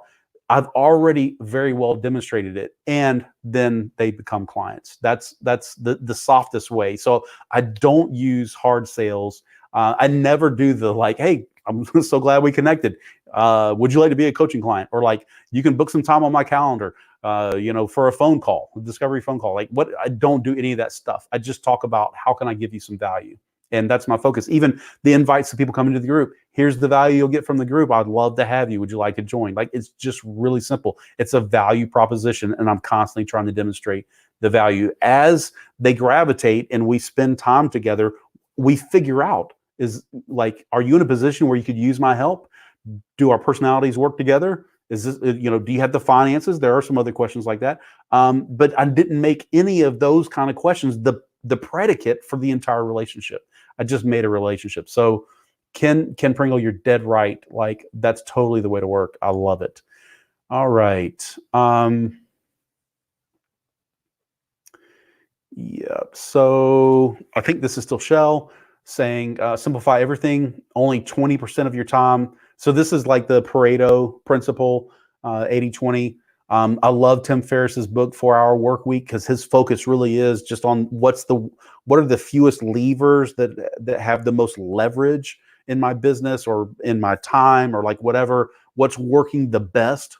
So this is another way of looking at it. Yeah, if you listed all your activities and then ordered them by these activities give me the most results and these give me the least, and then I'm just going to take the top 20% or like whatever that looks like, that brings income or the next step in your business. So if by the way, think of soft sales way. Think of things in the sense of a sales funnel, that you have this funnel, people are coming in at the top, and as they engage with you and interact with you, like it becomes fewer and fewer and fewer until finally you have a client. And you may have 100 people that come in at the top, or 1,000 or 2,000. Like, don't get hung up on the number. You got this large number. That's why I'm going after the whole market.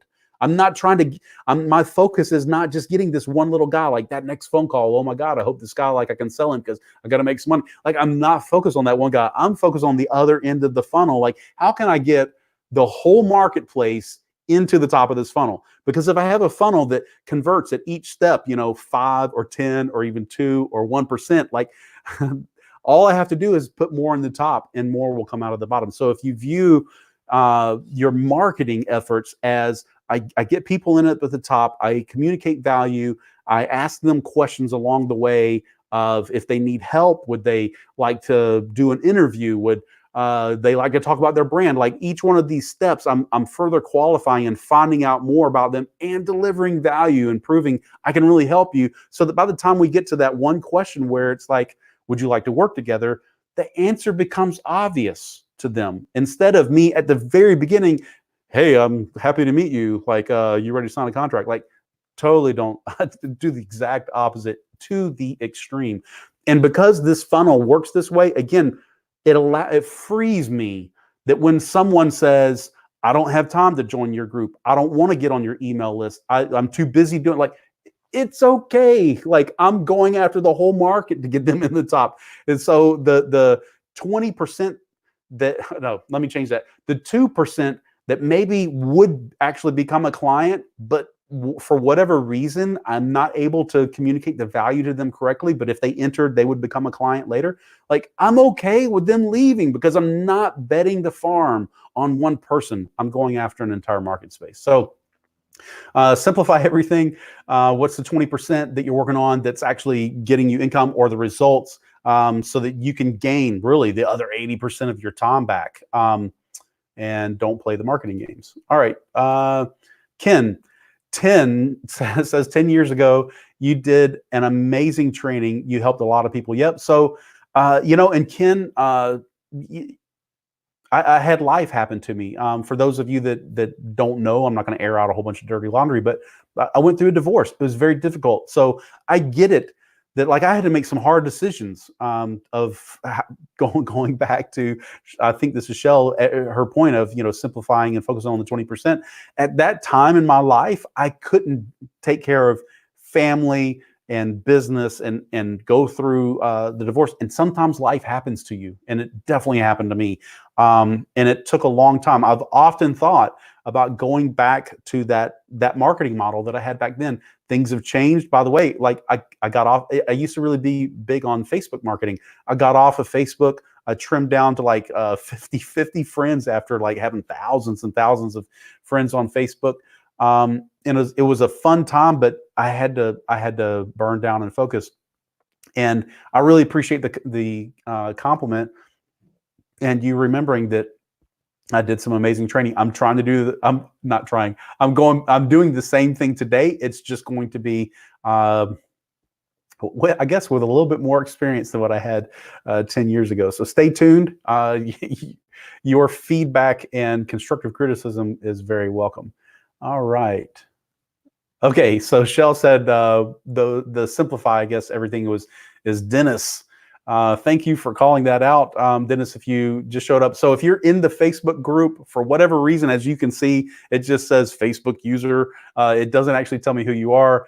People that are connected, like Ken, I guess, is watching either through my profile or one of the 2 pages on Facebook where this is being shown. That it shows their name. It's a Facebook thing. For whatever reason, Facebook won't put the user's name if it's in the group. I don't know why.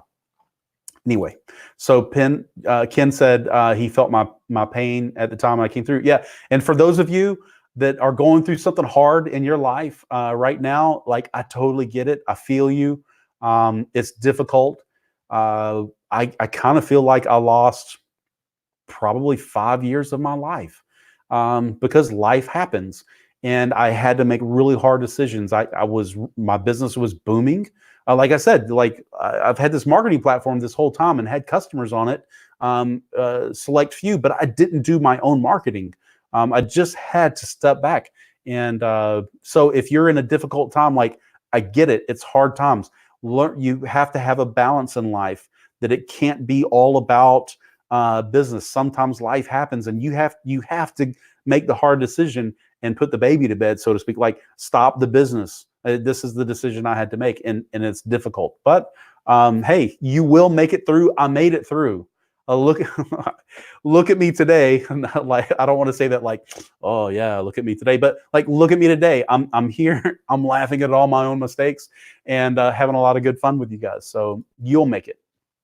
All right. So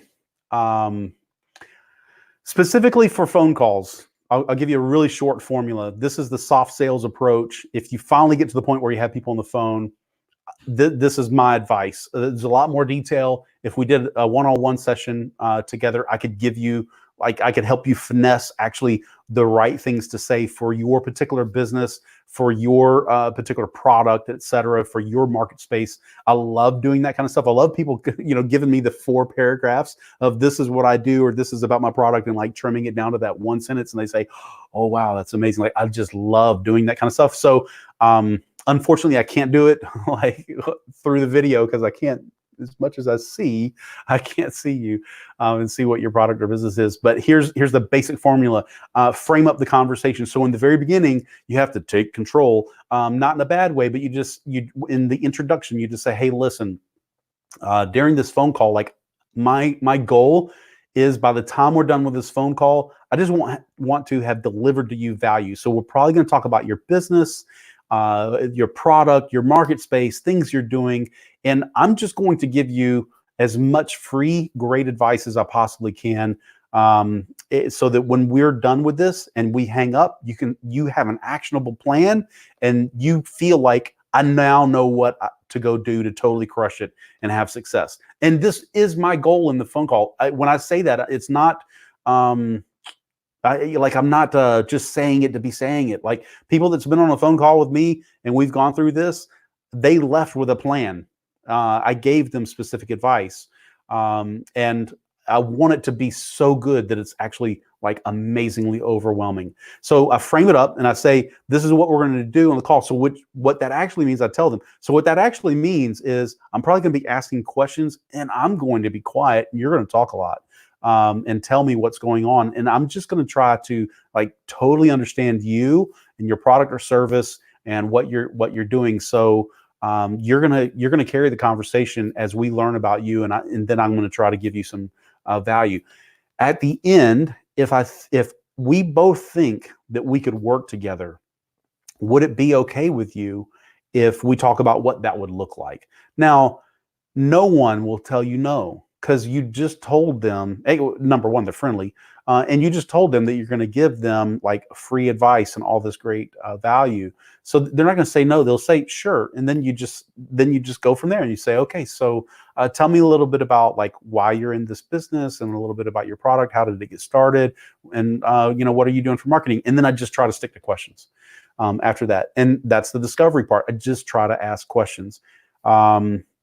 I could talk a little bit about gap selling. I love Keenan. If you get his book, tune into him on LinkedIn. He does LinkedIn Lives where people who have read his book called Gap Selling, they come in on a live and they try to gap sell him. It's really cool to watch. Like, I really like it. And you'll learn a lot. But the bottom line is, if where they are is way over here and where they want to go is way over there, and they know that you're the person that can help bridge that gap, then you've now qualified yourself as being a mentor or a coach for them, or like whatever that thing is. And it could be a product. Like, this works in products. It's not just in coaching, not just in coaching sales. It could also be a product that if where I am with my business is here and I'm looking for this product that will take my business to there, it's the same thing. But the trick is, and Keenan emphasizes this a lot, you don't get that gap clearly defined if we don't let the customer, or in this case prospect or whatever, talk the most. Like, they totally have to have the conversation, and you just guide it using questions. Again, if we were in a one-on-one, I could help you more with specific questions for your product or service. All right, so then, so the other thing too is, if they think they're here and where they want to go is like right here, it doesn't matter if you're highly qualified to help them make that gap, like jump over there. They'll just think, well, there's not much for me to do. Like, I'm already there. So why do I need to pay someone to help me take one little baby step? So you have to let them talk. You have to ask questions, and as you find where they are, if where they are is very far away from where they want to be, and it's something you can help them do, sounds like a good fit to me. So talk less, listen more, ask questions. And then at the end, the call to action, I have a very, very soft call to action. I just say, what are your thoughts now? And what do you think about moving forward? Do you think we could work together? If they say no, cool. I'll say, hey, cool. I hope that because I will have pieced together a plan. I will tell them this is what I would be doing. And I would tell them these are the things that I can help you with, because during the conversation, they would have said, the reason I can't get from here to there is because I have these difficulties. And then hey, I show them that I can help solve those problems. And then what does it look like for us in the future? Do you think we could work together? If it's a yes, we move on. If it's a no, it's like, okay, cool. Like, I hope that this plan or the actions that we talked about is something you can go do. Like, and I wish you all the best. Keep up. Like, let me know how it goes. If they say yes, I would like to talk about that. Then the next thing is I just tell them what I do with my other customers. It's just that easy to say, well, for my, I have basically 2 types of customers. And then I talk about what those types of engagements look like, what we do together, and how much that costs. I carry them together and I say, what do you think? Like, what do you think is most appropriate for you? So I'm definitely not hard selling, and I gave them all the value on the front end. And that's the call to action is, would you like to work together? What does that look like to you? Again, total soft selling. All right. So I think another technology, you got to love it. So Ken Pringle definitely said something. I know he did, but because this is the Chrome browser, Chrome has done away with emojis. So like thumbs up and stuff like that, like you will see them if a platform uses an image.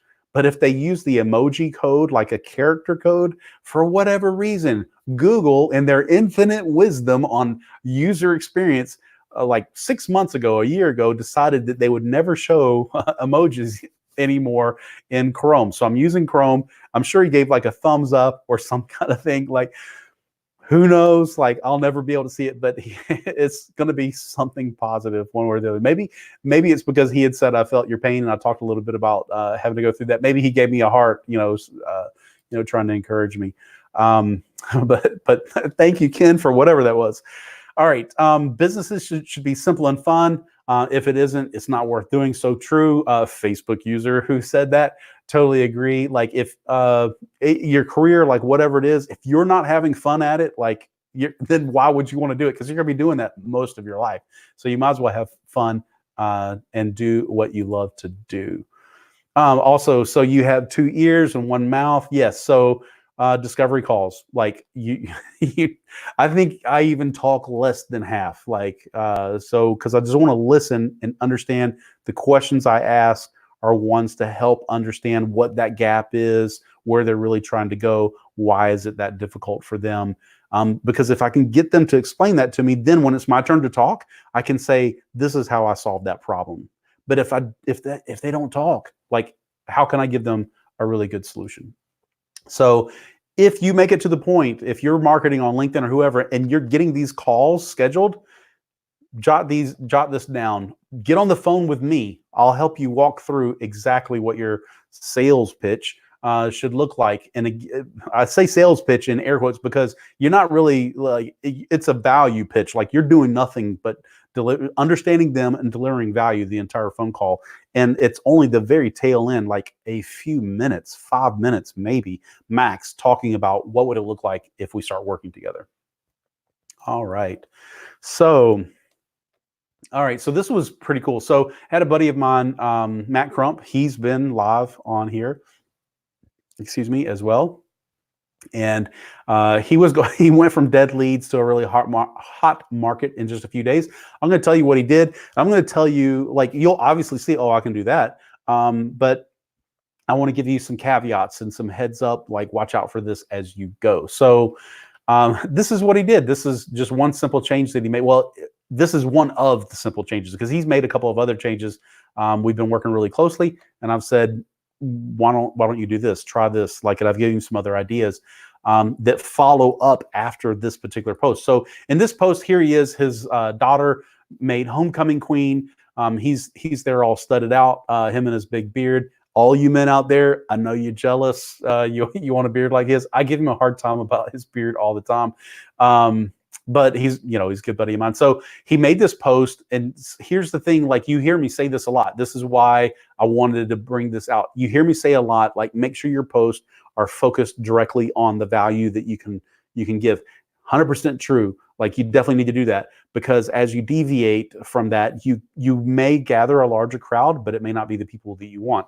So in this particular case, he showed a personal side, which is really good. This is different than what you guys who have followed me for a while. This is not cat video. So cat videos, for those of you that don't know what I mean by that, you have a laser pointer and you video the cats running around, or you got them sitting up on a windowsill and they fall off, or like whatever, or maybe just even little cute pictures of kitties, like whatever, puppy dogs, whatever. So that's what I mean by cat videos, because that content has absolutely nothing to do with your business or you as a personal brand.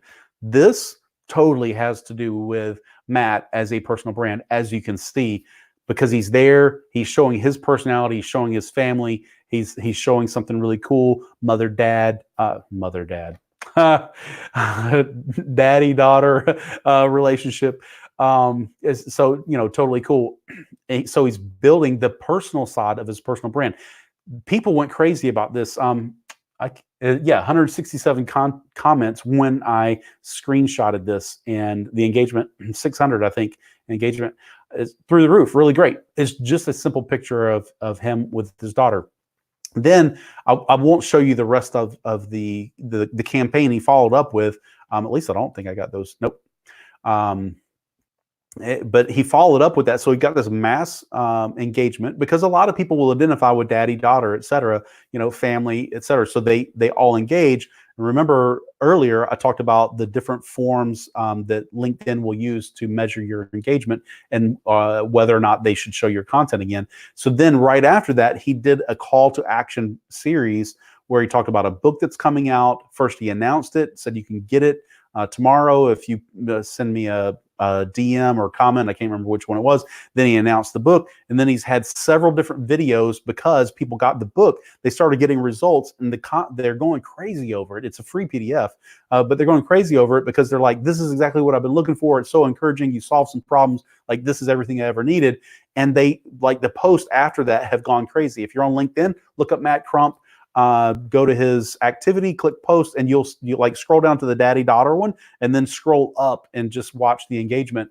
And so then after that, he's just put out more content that builds off of this book content, like video content specifically, where he'll say, hey, I got this comment, these people are saying this, and here's, like, this is a common problem or a common question, or like whatever. This is totally the way to drive your personal brand. Be personable, but also stick to your business. And this is what I mean by the watch out. The watch out part is, like, don't do cat videos. Don't do, like, the danger could be that, and I see this especially with people trying to do a personal brand, is the daddy daughter thing worked really well. So the next thing I'm going to show you is me with my dog. And then the next thing I'm going to show you is our vacation. And the next thing, I was like, yeah, but what can you do for me as a business, a coach, a mentor, like whatever becomes the question. So you don't just then focus on the personal side of your personal brand too much. You use that personal element to connect with people, but then you still tell them, here's the value that I can bring to you, your life, your business, whatever that thing is. You still need to be able to demonstrate that value and have call to actions. Like he put it, like, if you want the book, here's a call to action. This is what you need to do. Then as they got that, he continued to say, this is how it's helping people. If you need this kind of help, here's what you need to do. Go get on this list, download the PDF here, comment, DM, like whatever that call to action is to get people to act in order to get more of the value that he is giving. So a really, really good blend of both. I really love it. Okay, so Shell, if you said you were going to join, now would be the time, because we have reached the end and I am up for more questions. So I love the engagement we've gotten so far. And if you also would like to come on, well, whichever way I need to point, the URL down at the bottom should bring you right here. I will test it really quick just to make sure. Again, I felt like I was in a race coming into this live stream and didn't feel as prepared as I wish that I was. So let me see, what's the URL again? Live guest.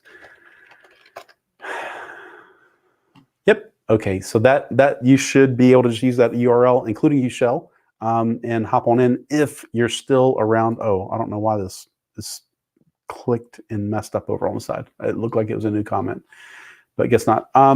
And so if there aren't any questions, and maybe if Shell, if you've already had to go, totally understand it. We've almost reached 2 hours. I will close it down in 1 minute.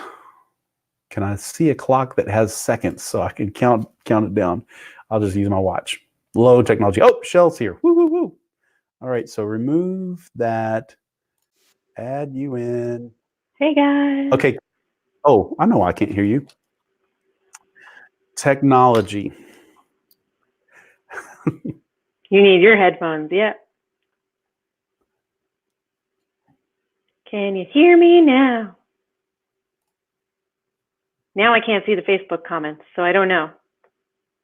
No, you're still not hearing me? I can hear you now. Okay. Oh, okay. Yeah, I just had to turn on my Bluetooths. So the way this works is I have a wireless mic and it's plugged into my sound port for the microphone part. So then my laptop thinks that's also the headphones or the speakers or headphone or whatever. So I can't hear anything unless I connect with Bluetooth. Totally understand. It's an interesting game we've been playing, going on and off.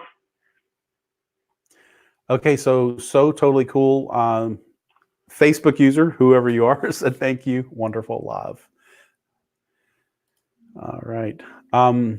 I could probably go hop in the group and then start watching the names. It's, by the way, for those of you that are watching, it's really hard for me to, I guess I could share my entire screen for you to get an idea of how this whole thing works. My entire screen, sure. Oh no. Yeah, there we go. Okay, this is what I look at the whole time. So your questions, this whole thing, this was the slide deck. That's over on one side. And then the studio is all over here. So you can imagine if I also had to open up another window just to look at the Facebook group, like how difficult that would be to keep track of who everybody is. So, hey guys, thanks for not disappearing when I came on. Yep, actually, we picked up another person, amazingly. Oh, nope, they're gone. Bye, see you. It wasn't just me. Yeah, no, it wasn't you. They was like, oh, Richard's live. Let me look. Oh, that looks like a train wreck. They left. I mean, I did go live for like 2 seconds earlier on Instagram to let people know that I was over here. So I didn't know if that would increase engagement, but doesn't matter either way because they're welcome to come. Yeah, I need to actually connect my Instagram. So for those that don't know, the only way to go live with Instagram is through your phone. Instagram, also known as Facebook, has done a lot to like keep people from making bots and like overriding their platform with a bunch of like automated stuff. And I applaud that. But in the case of the live, like I kind of wish it wasn't this way. I wish that I could just add it as a stream because obviously I am not a robot, but for whatever reason. So I have a way of tricking it. Like yeah, no, right? Deep fakes or whatever they're called. I'm definitely not one of those. But I have a way of tricking it. I've found some code. I just need to take some time to set it up and then I'll try it out. But it'll probably ban me from Instagram. So again, it's one of those things. I'm not in a hurry to do it. I'll add it on as appropriate. I'm connected with someone earlier this week when I was at the Women's Entrepreneurship Conference that they have a streaming platform where she did say that we could go live using all the platforms at the same time, but I haven't talked to her about it further to test it out and see if it really works. So I will get back to you on that. Very cool. Let me know the name of the platform. I'll go check it out. Okay. Let me see if I can find her card right now. Okay. I've seen one platform. I can't remember the name. It didn't have all the platforms on it though. So one streaming provider, I should say. I found one streaming provider, but that did do Instagram, and I know that they're doing this little backdoor way of doing it, but they didn't have all the rest of them. And I'm kind of sold on the one that I'm using right now. I like it. StreamYard's pretty good. Seems to work pretty well, and people don't have to log in to jump on with you. It just takes them right to the screen. So it was, I don't know if you can, where's the screen camera? Live pin. Hey, Ken says got to run. Richard and Shell, have a great day. Thanks, Ken, Thanks for so joining much us, Ken. Yep, love it. Ken's a good old buddy of mine. Go way back. I really appreciate having someone that remembers back in the bad days that's coming forward saying, "Yeah, you were a good guy back then too." So, well, awesome. I mean, if you're good, then you're not. I mean, you're not really going to change that thing ingrained in you. So, but it's awesome to see that people have been following you for that long of a period of time. So, let's look at this together. I will share a Chrome tab there. So this is Live Pin for those that may be interested. I'm just scrolling quickly to find where it will list all the streaming platform, all the socials. Yeah. All right. Well, going back to one of our previous discussions while you're scrolling, it is super easy to scroll through and follow along. So not hating on their website. Yeah, so I didn't see it down there, and I'm not finding like a menu. Well, they got a bot over there. I'll ask the question. They'll end up emailing me later. Wow,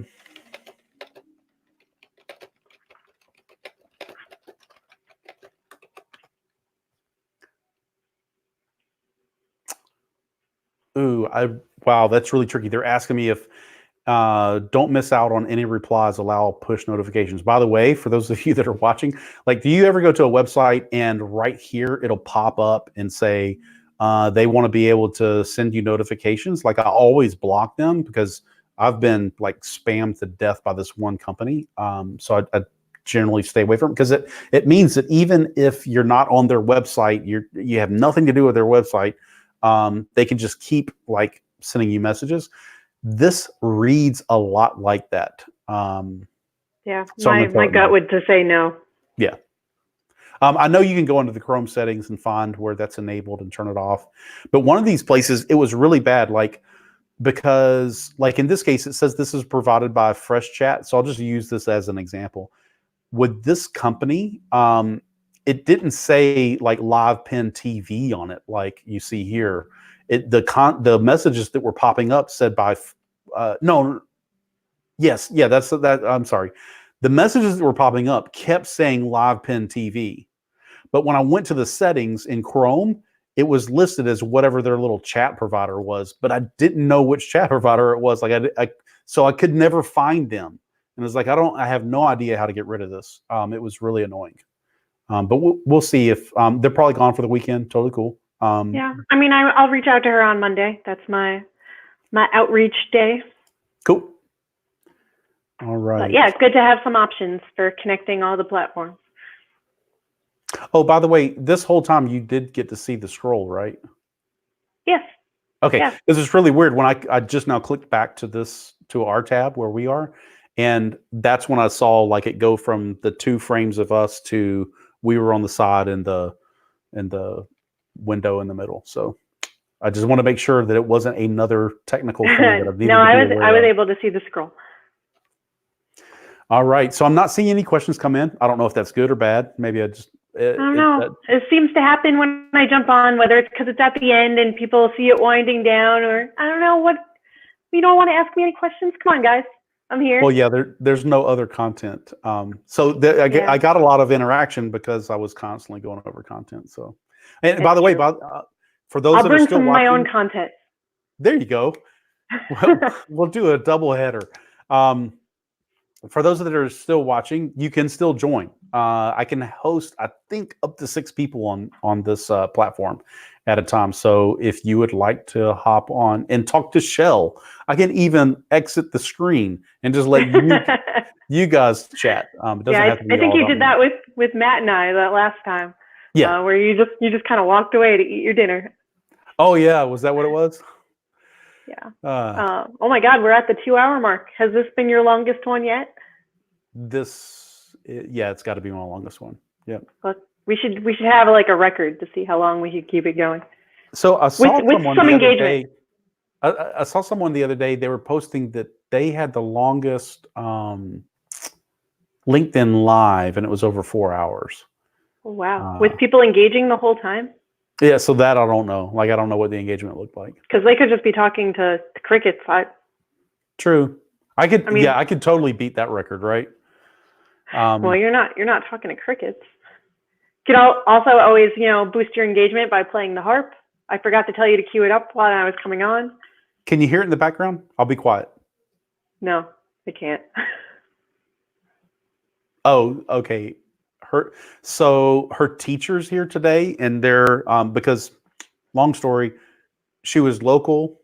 We found her and connected. Great teacher. Then she moved, but she's just in Atlanta, so she comes up every once in a while and visits family and stuff like that. So she comes up here for a lesson, and so her teacher's here today. I can hear them talking right now. But have you heard the harp the whole time at all? No. Okay, so I made a microphone adjustment, and I lowered the sensitivity a little bit of my microphone, so it may not be picking it up anymore. Okay, well, that's good that you're not picking up the background noise, but I want to hear it. When she starts playing again, I will start it back up. By the way, let me give some kudos. And I'll get a picture so you guys can see her. I am so proud of her because this past week, oh yeah, wow, look at that. So let me share this tab. Oh, it's still sharing that other crazy screen. So this past week, here's a black and white of her. That harp room that you see it in is on the other side of that wall. And literally the wall that you see here, you can see it, right? Yeah. That wall right there is the wall that we share. So her soundboard projects right into the wall that comes into this room. But that's her harp. It's bigger than her. Yep. My wife did some kind of photo effect on it. Now you can see a million pictures, but I'll try to pick out one that's a nicer color, but also, oh, look at that, like doing the pose. You get the idea. Maybe that. Oh, that's a video. Yep. So there she is. By the way, she does not practice like that all day long. In a gown? Yeah, no. So that was just for a photo shoot that they were doing. I mean, she could. It's very angelic. Yep. All right. But yeah, next time I come on, I'll have content of my own to share so that people can still stay engaged a little bit. And maybe we'll have some entry music of like a harp playing for my appearance. Cool. So how's your business? What's on your mind? What's the latest? So actually, thank you for asking. The last time when we were with Matt, but the time before that, we were talking about checking back in at like the 2-week mark, and I think we're at the 3-week mark now to see what the analytics were like when I was A/B testing. Oh yeah, that's right. So I still have a decent amount of engagement, a bunch of people going to the site, and I can see who's clicked on links, who goes to the forums and then clicks on buttons, and the engagement there seems to be steadily growing. But then the problem is that people, even if people are clicking on the buttons, they're not filling out the form to get those freebies. So my email list is not growing on either one of those test sites. So I think I need to go back in and change the text a little bit to try to bring people in more. But I'm going to have to play around with that a little bit more because, again, people are clicking all over the place, and I can see how many people, like what page they go to, how many people are clicking on the buttons and the links and what forms they're going to and from which page. And they're getting a decent amount of like hits, but they're not converting. Then like it tells me the conversion of them clicking on the button, but then not signing up is a totally different story. So what type of traffic are you looking at? Like, what's the numbers? Overall, or just for like the buttons? Yeah, on your site, like the total, the top of the funnel. How many people are coming to your site? Let's pull that up. I think I just closed that screen. I mean, it's still pretty low overall, but just to see the engagement, like, still not in the thousands. I'm still a tiny little being. Load analytics. Wait for you to load now.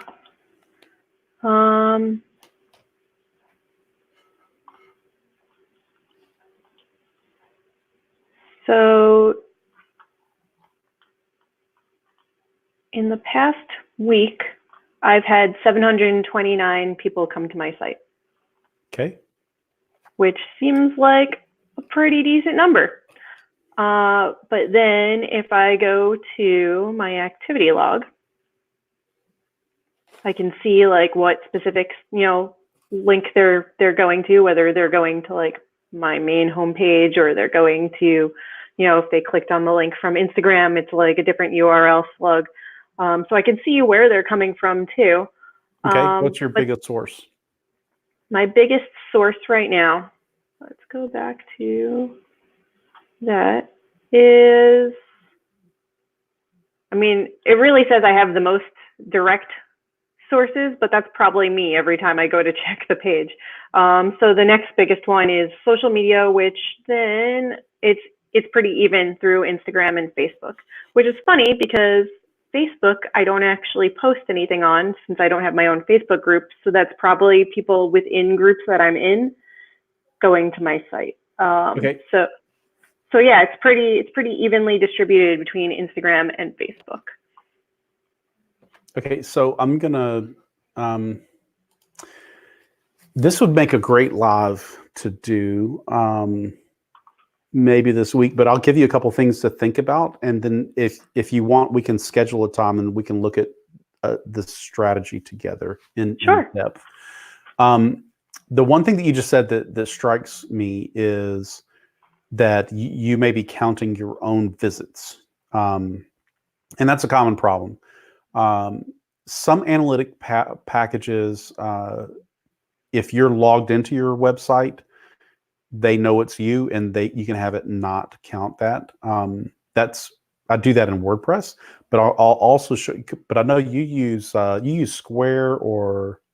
Yeah, I'm using Squarespace. Yeah. So for those, I'll give you another idea. Like there's definitely not 154 people that came to my website directly by typing in my URL. They're like, that's just not even possible. Is it possible that I opened that link on my phone 154 times? Probably not either, but they're probably more likely me than 154 people going to getshelled.com. Yep. Okay. So I'm going to share this. All right. So this is a URL shortener, and let me see. Okay, you can't see the top URL. So the URL that I'm going to is my own website is rpurls.com, just like you see down in the bottom, the short link that you enter. So the idea here is the way you use this, you type in a long link here, and then if you want to give it a specific short name so it's easy for you to remember, like live-guest that people see at the bottom of this, you can give it a name, and then you click shorten the URL and it'll add it to this list. So for example, here's live guest right here. And I can go look at the statistics. This would be kind of interesting. Number of hits in the last 24 hours. That doesn't seem right because today should have at least one because that's what you used, and I used it earlier. Oh no, sorry, that's last 24 hours. So we both clicked it this last hour. I don't know, maybe the time zone's not right. But whatever the case is, so then I can go back and look at all-time history and see that this day, when I was doing the live, or maybe that's my own testing, 2 people clicked. Here, 4 people clicked, and then today, just us. You clicked it, and I came here. So, and then I could also go like all time and see more analysis.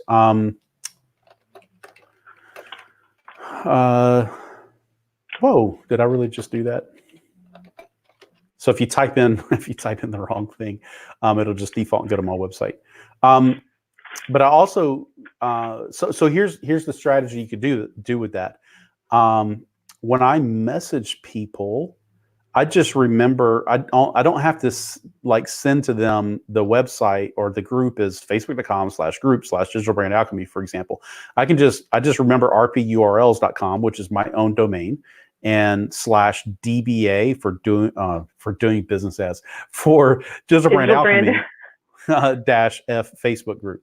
And since it's easy for me to remember, I don't have to carry around that long URL, and I get stats off of it. Like 73 people have clicked that. I can go back, and see when and how they did it and all that kind of stuff.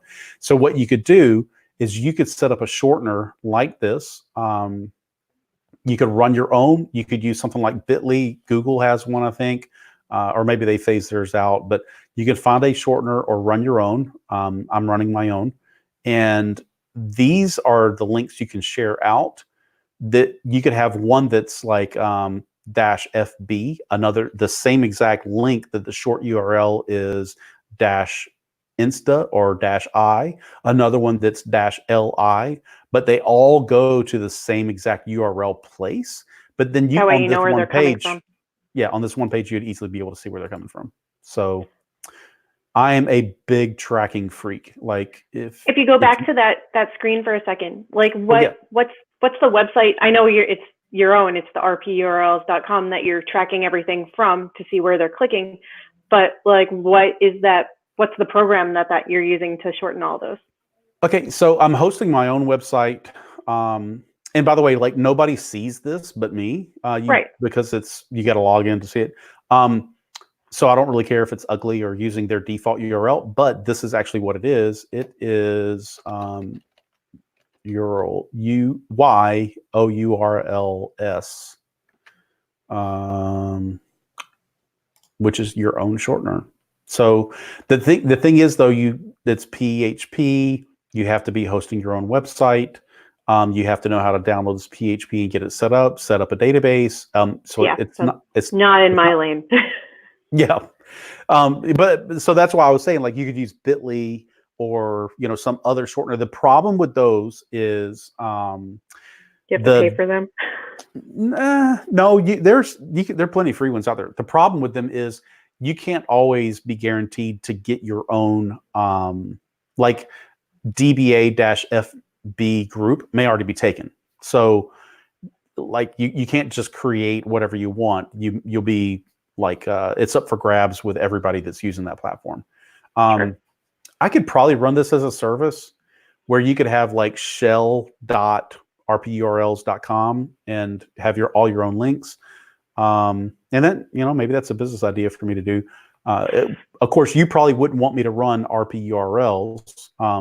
And so maybe we would do like shelllinks.com or something like that. But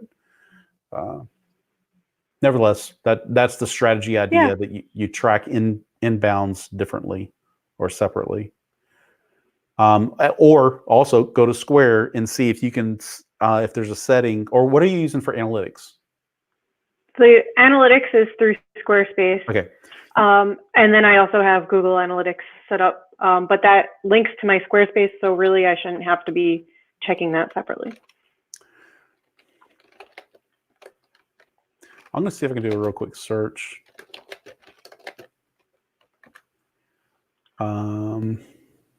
Hiding your activity. There you go. Oh, look, Squarespace Analytics ignores all site owner and contributor activity by default. By default, if I'm going from my own computer, because that's where it's loading from, but they don't know what my IP address is from my phone unless I can program that somewhere. Yeah, so it won't be done by IP, it'll be done by cookies. So the way you do that is in the browser on your phone, where you would ordinarily be browsing your website on your phone, go ahead and log into Squarespace using that same browser, and it will it should cookie you, and then it would know, don't ever count the hits from your phone anymore. Oh, okay. So, well, yeah, I wasn't going to use it from my phone, but I'll do it just so that it remembers me. Yeah, you probably won't want to like log in and manage your site from your phone. No, it would be so tiny. Yeah, but I'd be all thumbs. Imagine how many like mistakes there would be. Yeah, but you could definitely just log in just so it sets up the admin cookie or whatever to know not to count you anymore. Sure. But I don't know how many. There's 2 people watching right now. I might be one of them still.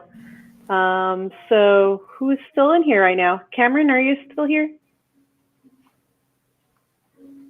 Oh, did we have Cameron commenting? Because since they didn't put their name, I never saw him.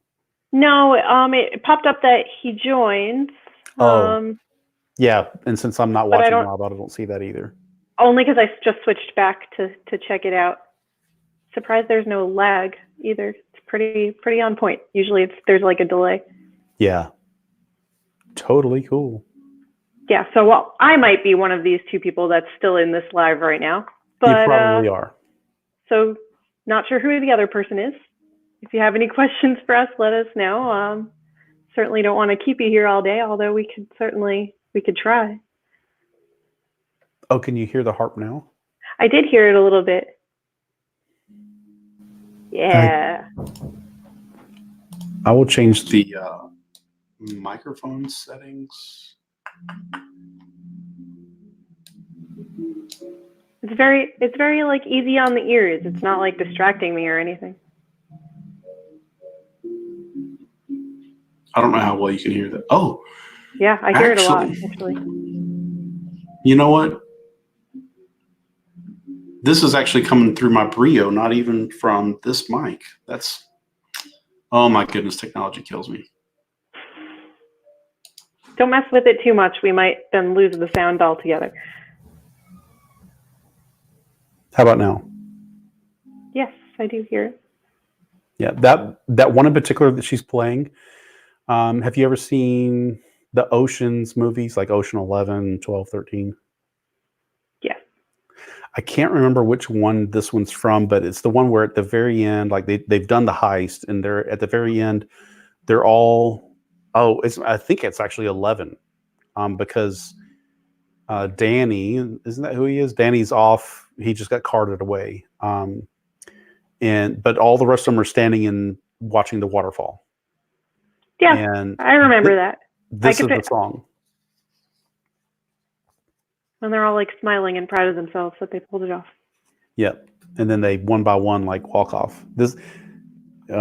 And what's funny is like she's seen those movies. My daughter, she watches like whoever her future husband is. You can thank me for getting her to like guy movies, because she loves watching those kinds of movies with me. And it was really cool. Like she was practicing this for a while, and I said, "You know where we've heard that?" She's like, "No, where have I heard that?" Then like I played it. She's like, "Oh wow, yeah, I know that song." So now like when we go to movies, she's trying to identify what songs there are, if it's not like a hip hop or popular song, whatever. But also when she hears stuff in movies, if she likes it, she could learn how to play it. Case in point, there's actually this one song from a Chinese show that is so beautiful, and she's learning how to play it. It's called Left Finger Moon, which is it's probably just some really poor just translation problem, but it's from this series that's like 80 something episodes, I think, right now, that we've watched some of the episodes together. But it's really beautiful, and it just talks about like if you reach one hand to the moon and the other to the earth, and all time stand still, I'll be the one in between. Like it's just really poetic and beautiful. But the music and the singing is amazing, and she's picking it out by ear. I did find the sheet music, but So what else is going on with you, Shell? I mean, I made some progress yesterday. I was really proud of myself. I pitched 7 podcasts. So that was a lot of batching for me in one day. So I really was really proud of myself. I pitched a few companies to be a speaker panel. So come Monday, let's see what responses people have to that. And I've narrowed down a few days, like even more what day of the week I'm going to focus on specific things. I think we talked about that previously, whereas like Mondays, I'm going to focus on outreach and like responding to people and setting up meetings. Tuesdays is my learning day primarily, although I'm not opposed to learning on other days. That'll just be like my main focus for that day. And like Wednesdays will be my social media content creation day. So that I like primarily just focus on like making stuff to schedule and put out there later on. And so I've just set myself up for different things on different days of the week just to stay more focused. And that way my brain isn't constantly switching back and forth between different tasks. Trying to implement a lot of the things that I talk about just so that I can really create those habits and come off more as an expert in those fields when it comes to productivity, because if people don't see me doing the same things, then they're not going to believe that things are possible. So I'm trying to be really more mindful about the tasks that I take and when I take them and how I perform them, just so that it's all encompassing. Cool. Yeah. Nothing else really going on. It has started to snow in New York. Oh, wow. It is. Looks like it. I don't know what time it started. It said it wasn't going to start until around now, but it seems to at least have like an inch on the ground, and that's just me looking out the window. We'll see. Hopefully, it's not too bad. It's been kind of cold or colder here lately. Let me see what the temp is outside. Also, for those podcast pitches, are you using Spot a Guest? I actually did pitch 3 yesterday that I found that I connected with on Spot a Guest. Been chatting with Mark a little bit, and he had asked me.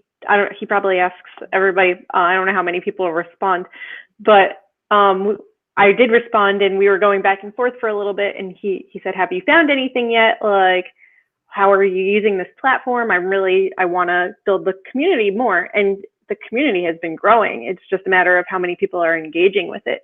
Right. And so that was me for a whole while when I first signed up to join. Before he had the app, it was just a list every week that we were getting an email. And so I would pin it to come back to it later, and then life happens and not come back to it within a reasonable amount of time, so that I went actually through all my pinned emails this week, and I was like, all right, let's clean out stuff I don't need anymore, because it's giving me anxiety to not have a 0 inbox. Yeah, I'm one of those people that like, I need to have all emails read, but I might still pin them for later, so that I don't really count that as read because I still have to come back to them.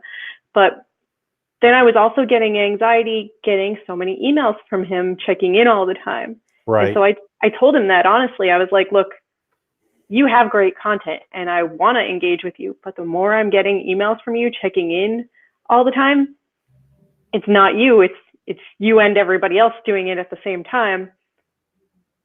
That turns me off from engaging, and I'm like, I don't want to deal with this right now, and I put it to the side. I was like, so I appreciate that you're following up, but just maybe do it less. And after that, our conversation kind of died. So I hope he didn't take offense to it, but I just want to be like as honest as possible, because I am getting stuff out of it. I just don't want to be bombarded with it every few hours. Like I said earlier, I fed into a lot of the sign up and you'll get this free guide. You'll get like everybody wants to give you value. And so that's what I'm really trying to stay away from with my own stuff. But when it came to learning things that I needed to be doing for my own business and for myself, I fall victim a lot, I'll be honest, to like everybody else's pitches. So I sign up, I get the free thing. If I find it valuable, I like use what I can, I discard the rest. But sometimes I forget to unsubscribe from their emails. And then I get bombarded daily hourly, however many times. And I'm like, this isn't valuable anymore. I took what I needed out of it. And then I have to remind myself to unsubscribe, because otherwise I'm just like, okay, let me filter them so that they're all in a, like, these people give value, but not really kind of tab in my email. And then I was just using them to see, like, what kind of subject lines are they using? Did they work on me? That way I could, like, if it engaged me and I clicked to open, all right, let me use a similar subject line. I'll save that in my notes for later. But then I'll still delete it because it's not providing me value beyond that. But then I end up with a folder full of emails just because I liked the subject line or like what they were giving in the first paragraph and didn't read the rest of their long, long notes. So been trying to scale back and really just like, can I use it right now? Can I take something from this right now and not tag it for later? Because chances are I'm not going to come back to it.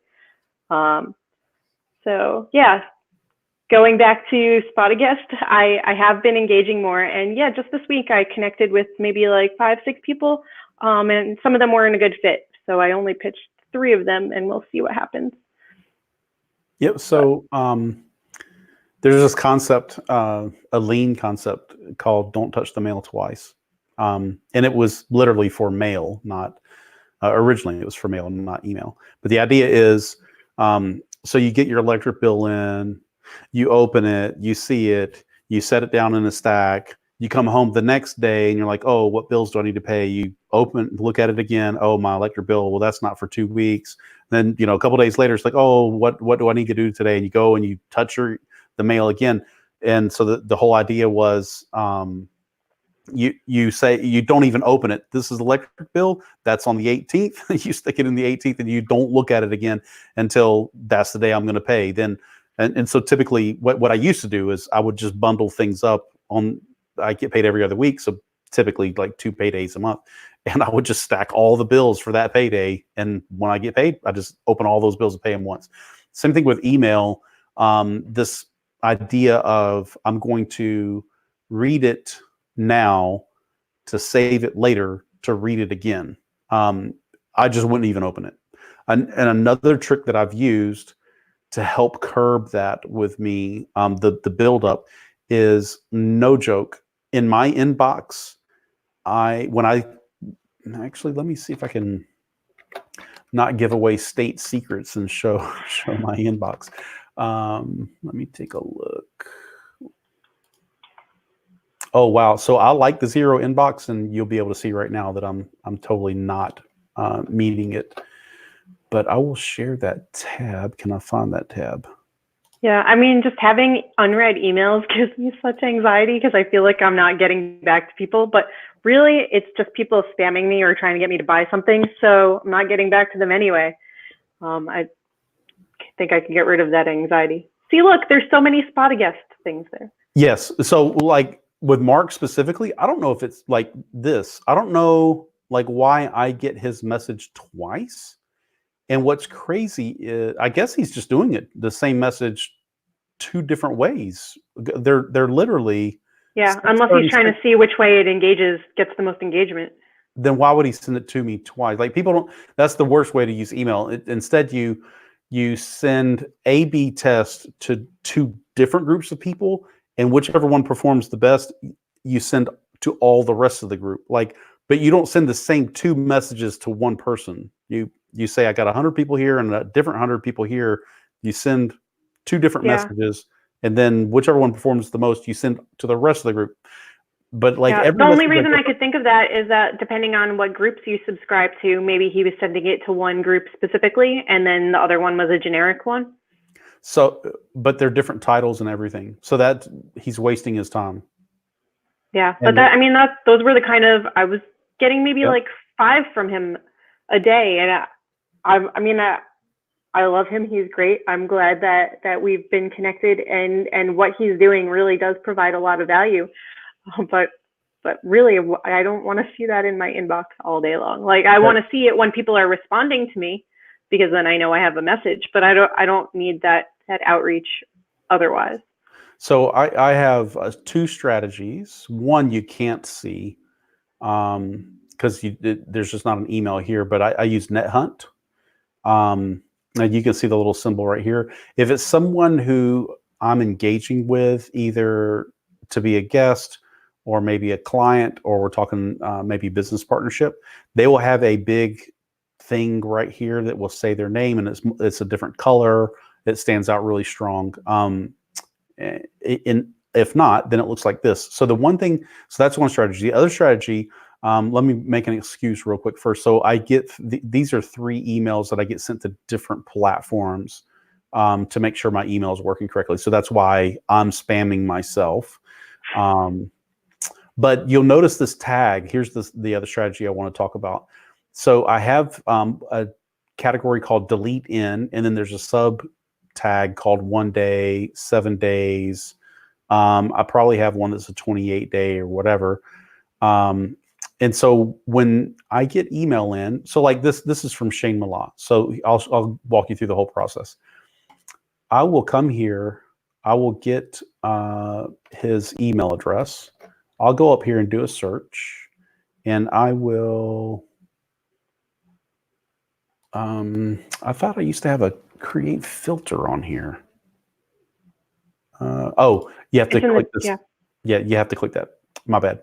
And then it has the words, but nope, I want it in the from.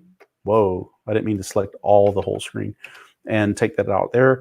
Then I do a search. I make sure it looks legit. Click back down again, create filter, and I say apply this label, and I'm going to have his deleted in 1 day. Then I also apply it to these 3. And some of them I even say skip the inbox, but like in his case, I won't. So then create filter. All right. And so now from now on, anytime I get an email from him, it's categorized when it's going to get deleted. So if I look at this and I pin it or whatever, I have a script that runs, and it says it does a search for everything that's tagged as delete in 1 day that's older than a day, and it deletes it automatically. It will literally fall completely out of my inbox. So if I don't take action on this, because I've already pre-decided that, is this actionable? Is this guy going to send me content that's actionable? What's that time frame look like? If it's valuable to me, it'll have to be within the first 24 hours, or I'm getting rid of it, because it's a short-term value. If this guy sent me stuff that like, wow, this is valuable for my business for a year, like his delete in tag would be completely different. I may create a new one that says don't delete this for a year, but his is like done in a day. So now, like, I don't have to worry about it. And one thing that I'll even do is I'll just go through here and I'll get ahead of the schedule. I'll say, see all these deletes. I already know that that's not valuable stuff to me. I'm not even reading them. I'm just scanning down and seeing the tag, and goodbye. Like, you're gone. Like if you even needed to tag them to delete at a later date in the first place, you might as well delete them in the first place.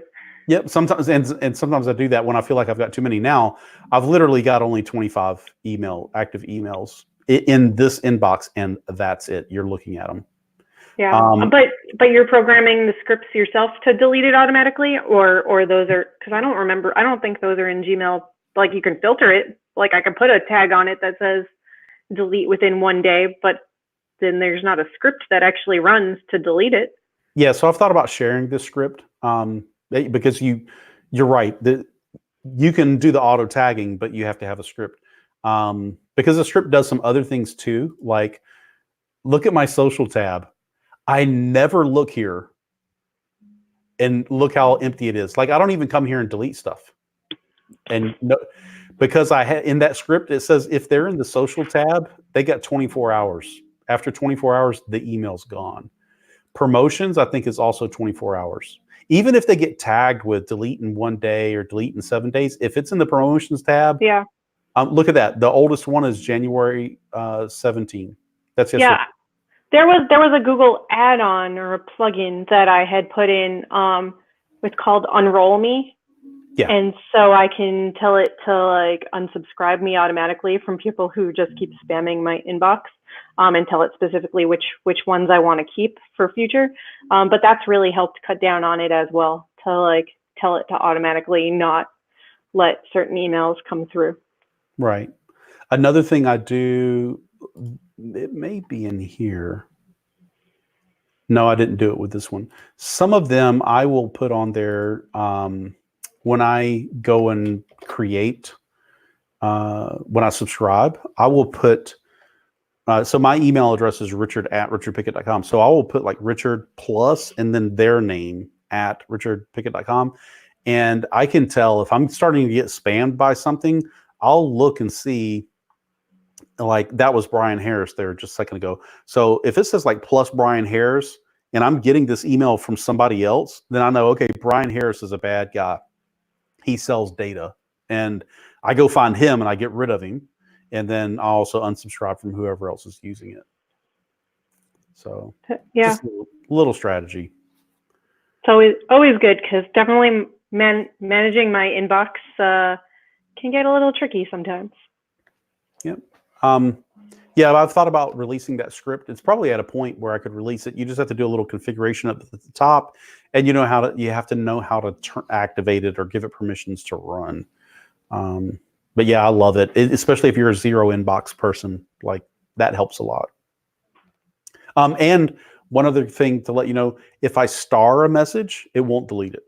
So there is a way to like say this is valuable, don't ever delete it.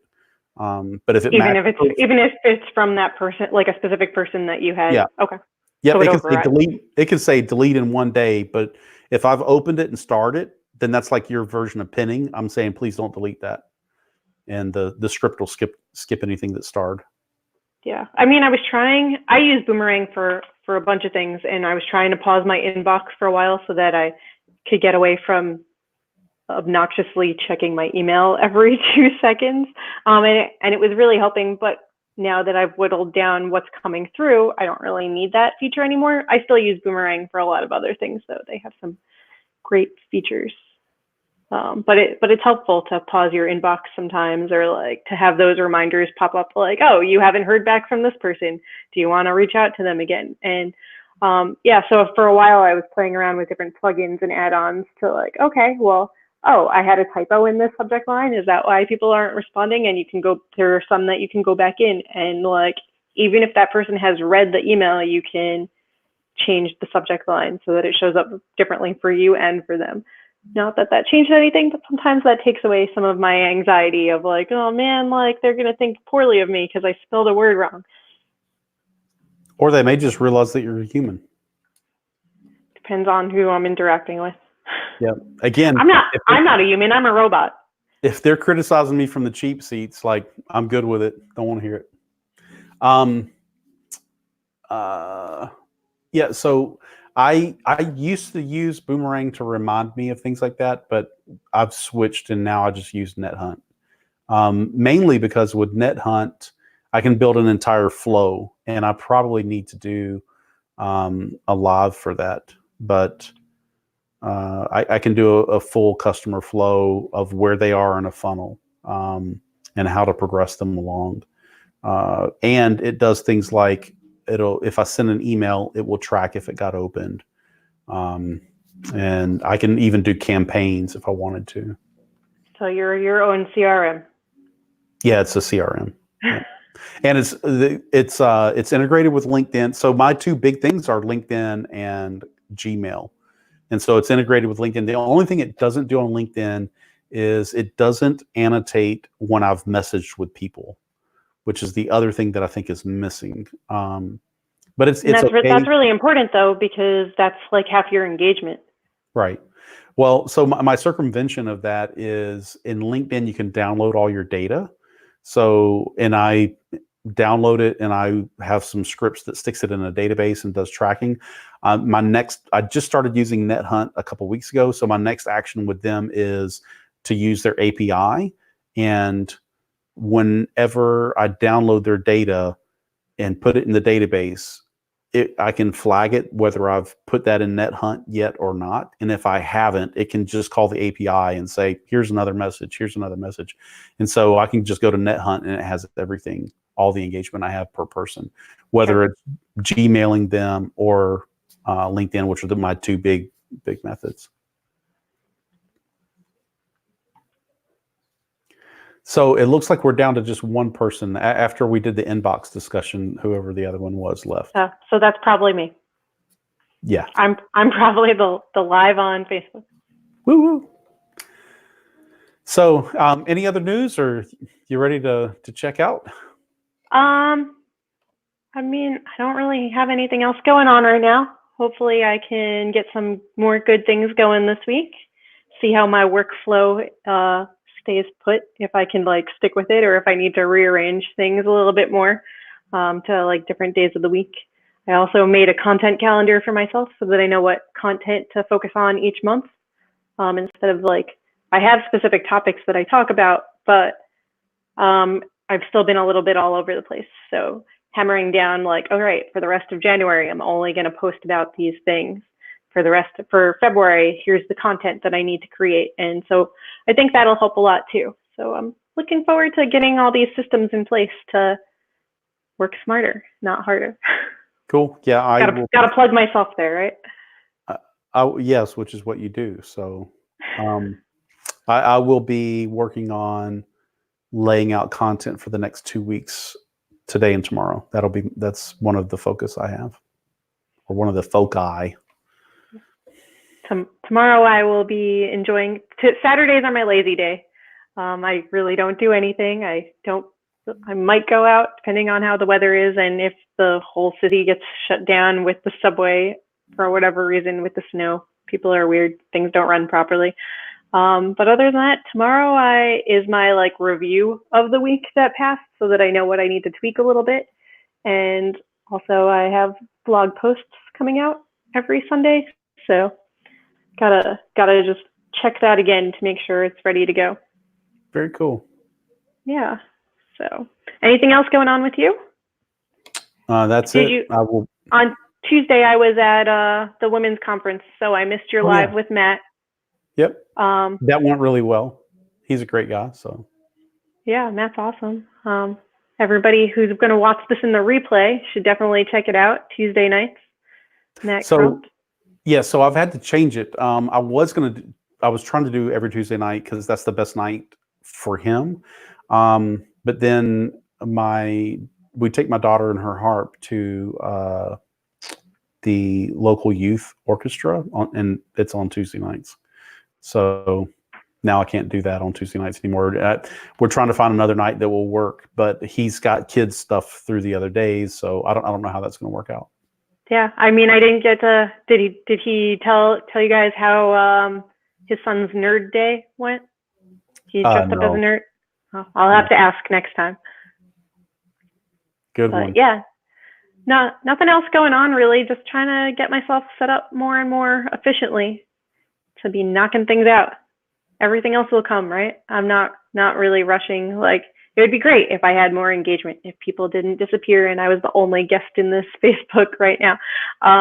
But that'll come with time. So as long as we can still like have an open conversation and joke around and work through the mistakes that happen, then I love being on here with you. Thank you for having me. Cool. Yeah. Awesome. Thanks for coming. Yeah. So I'll keep you posted, and I'm going to try some more A/B testing, figure out some ways to track the analytics a little bit better. And hopefully I can nail down why people are clicking on the buttons and then not doing anything from that. Maybe it's scaring them off that they have to subscribe in order to get it. But I feel like that's pretty standard. Like, most people don't just send them the PDF or like have it pop up. That's very few and far between that I've seen that actually happen. And if people just want the free things, then do I really want them as clients? Like, exactly. I do. I don't mind giving the free things, but then they're not in it for the long haul. So those aren't the people that I want as my subscribers anyway. Right. Exactly. Yeah. So, all right. I will let you get going. Enjoy the beautiful harp music, and we'll continue this next time. Alrighty. Thanks so much, Shell. All right. Take care. Bye. You too.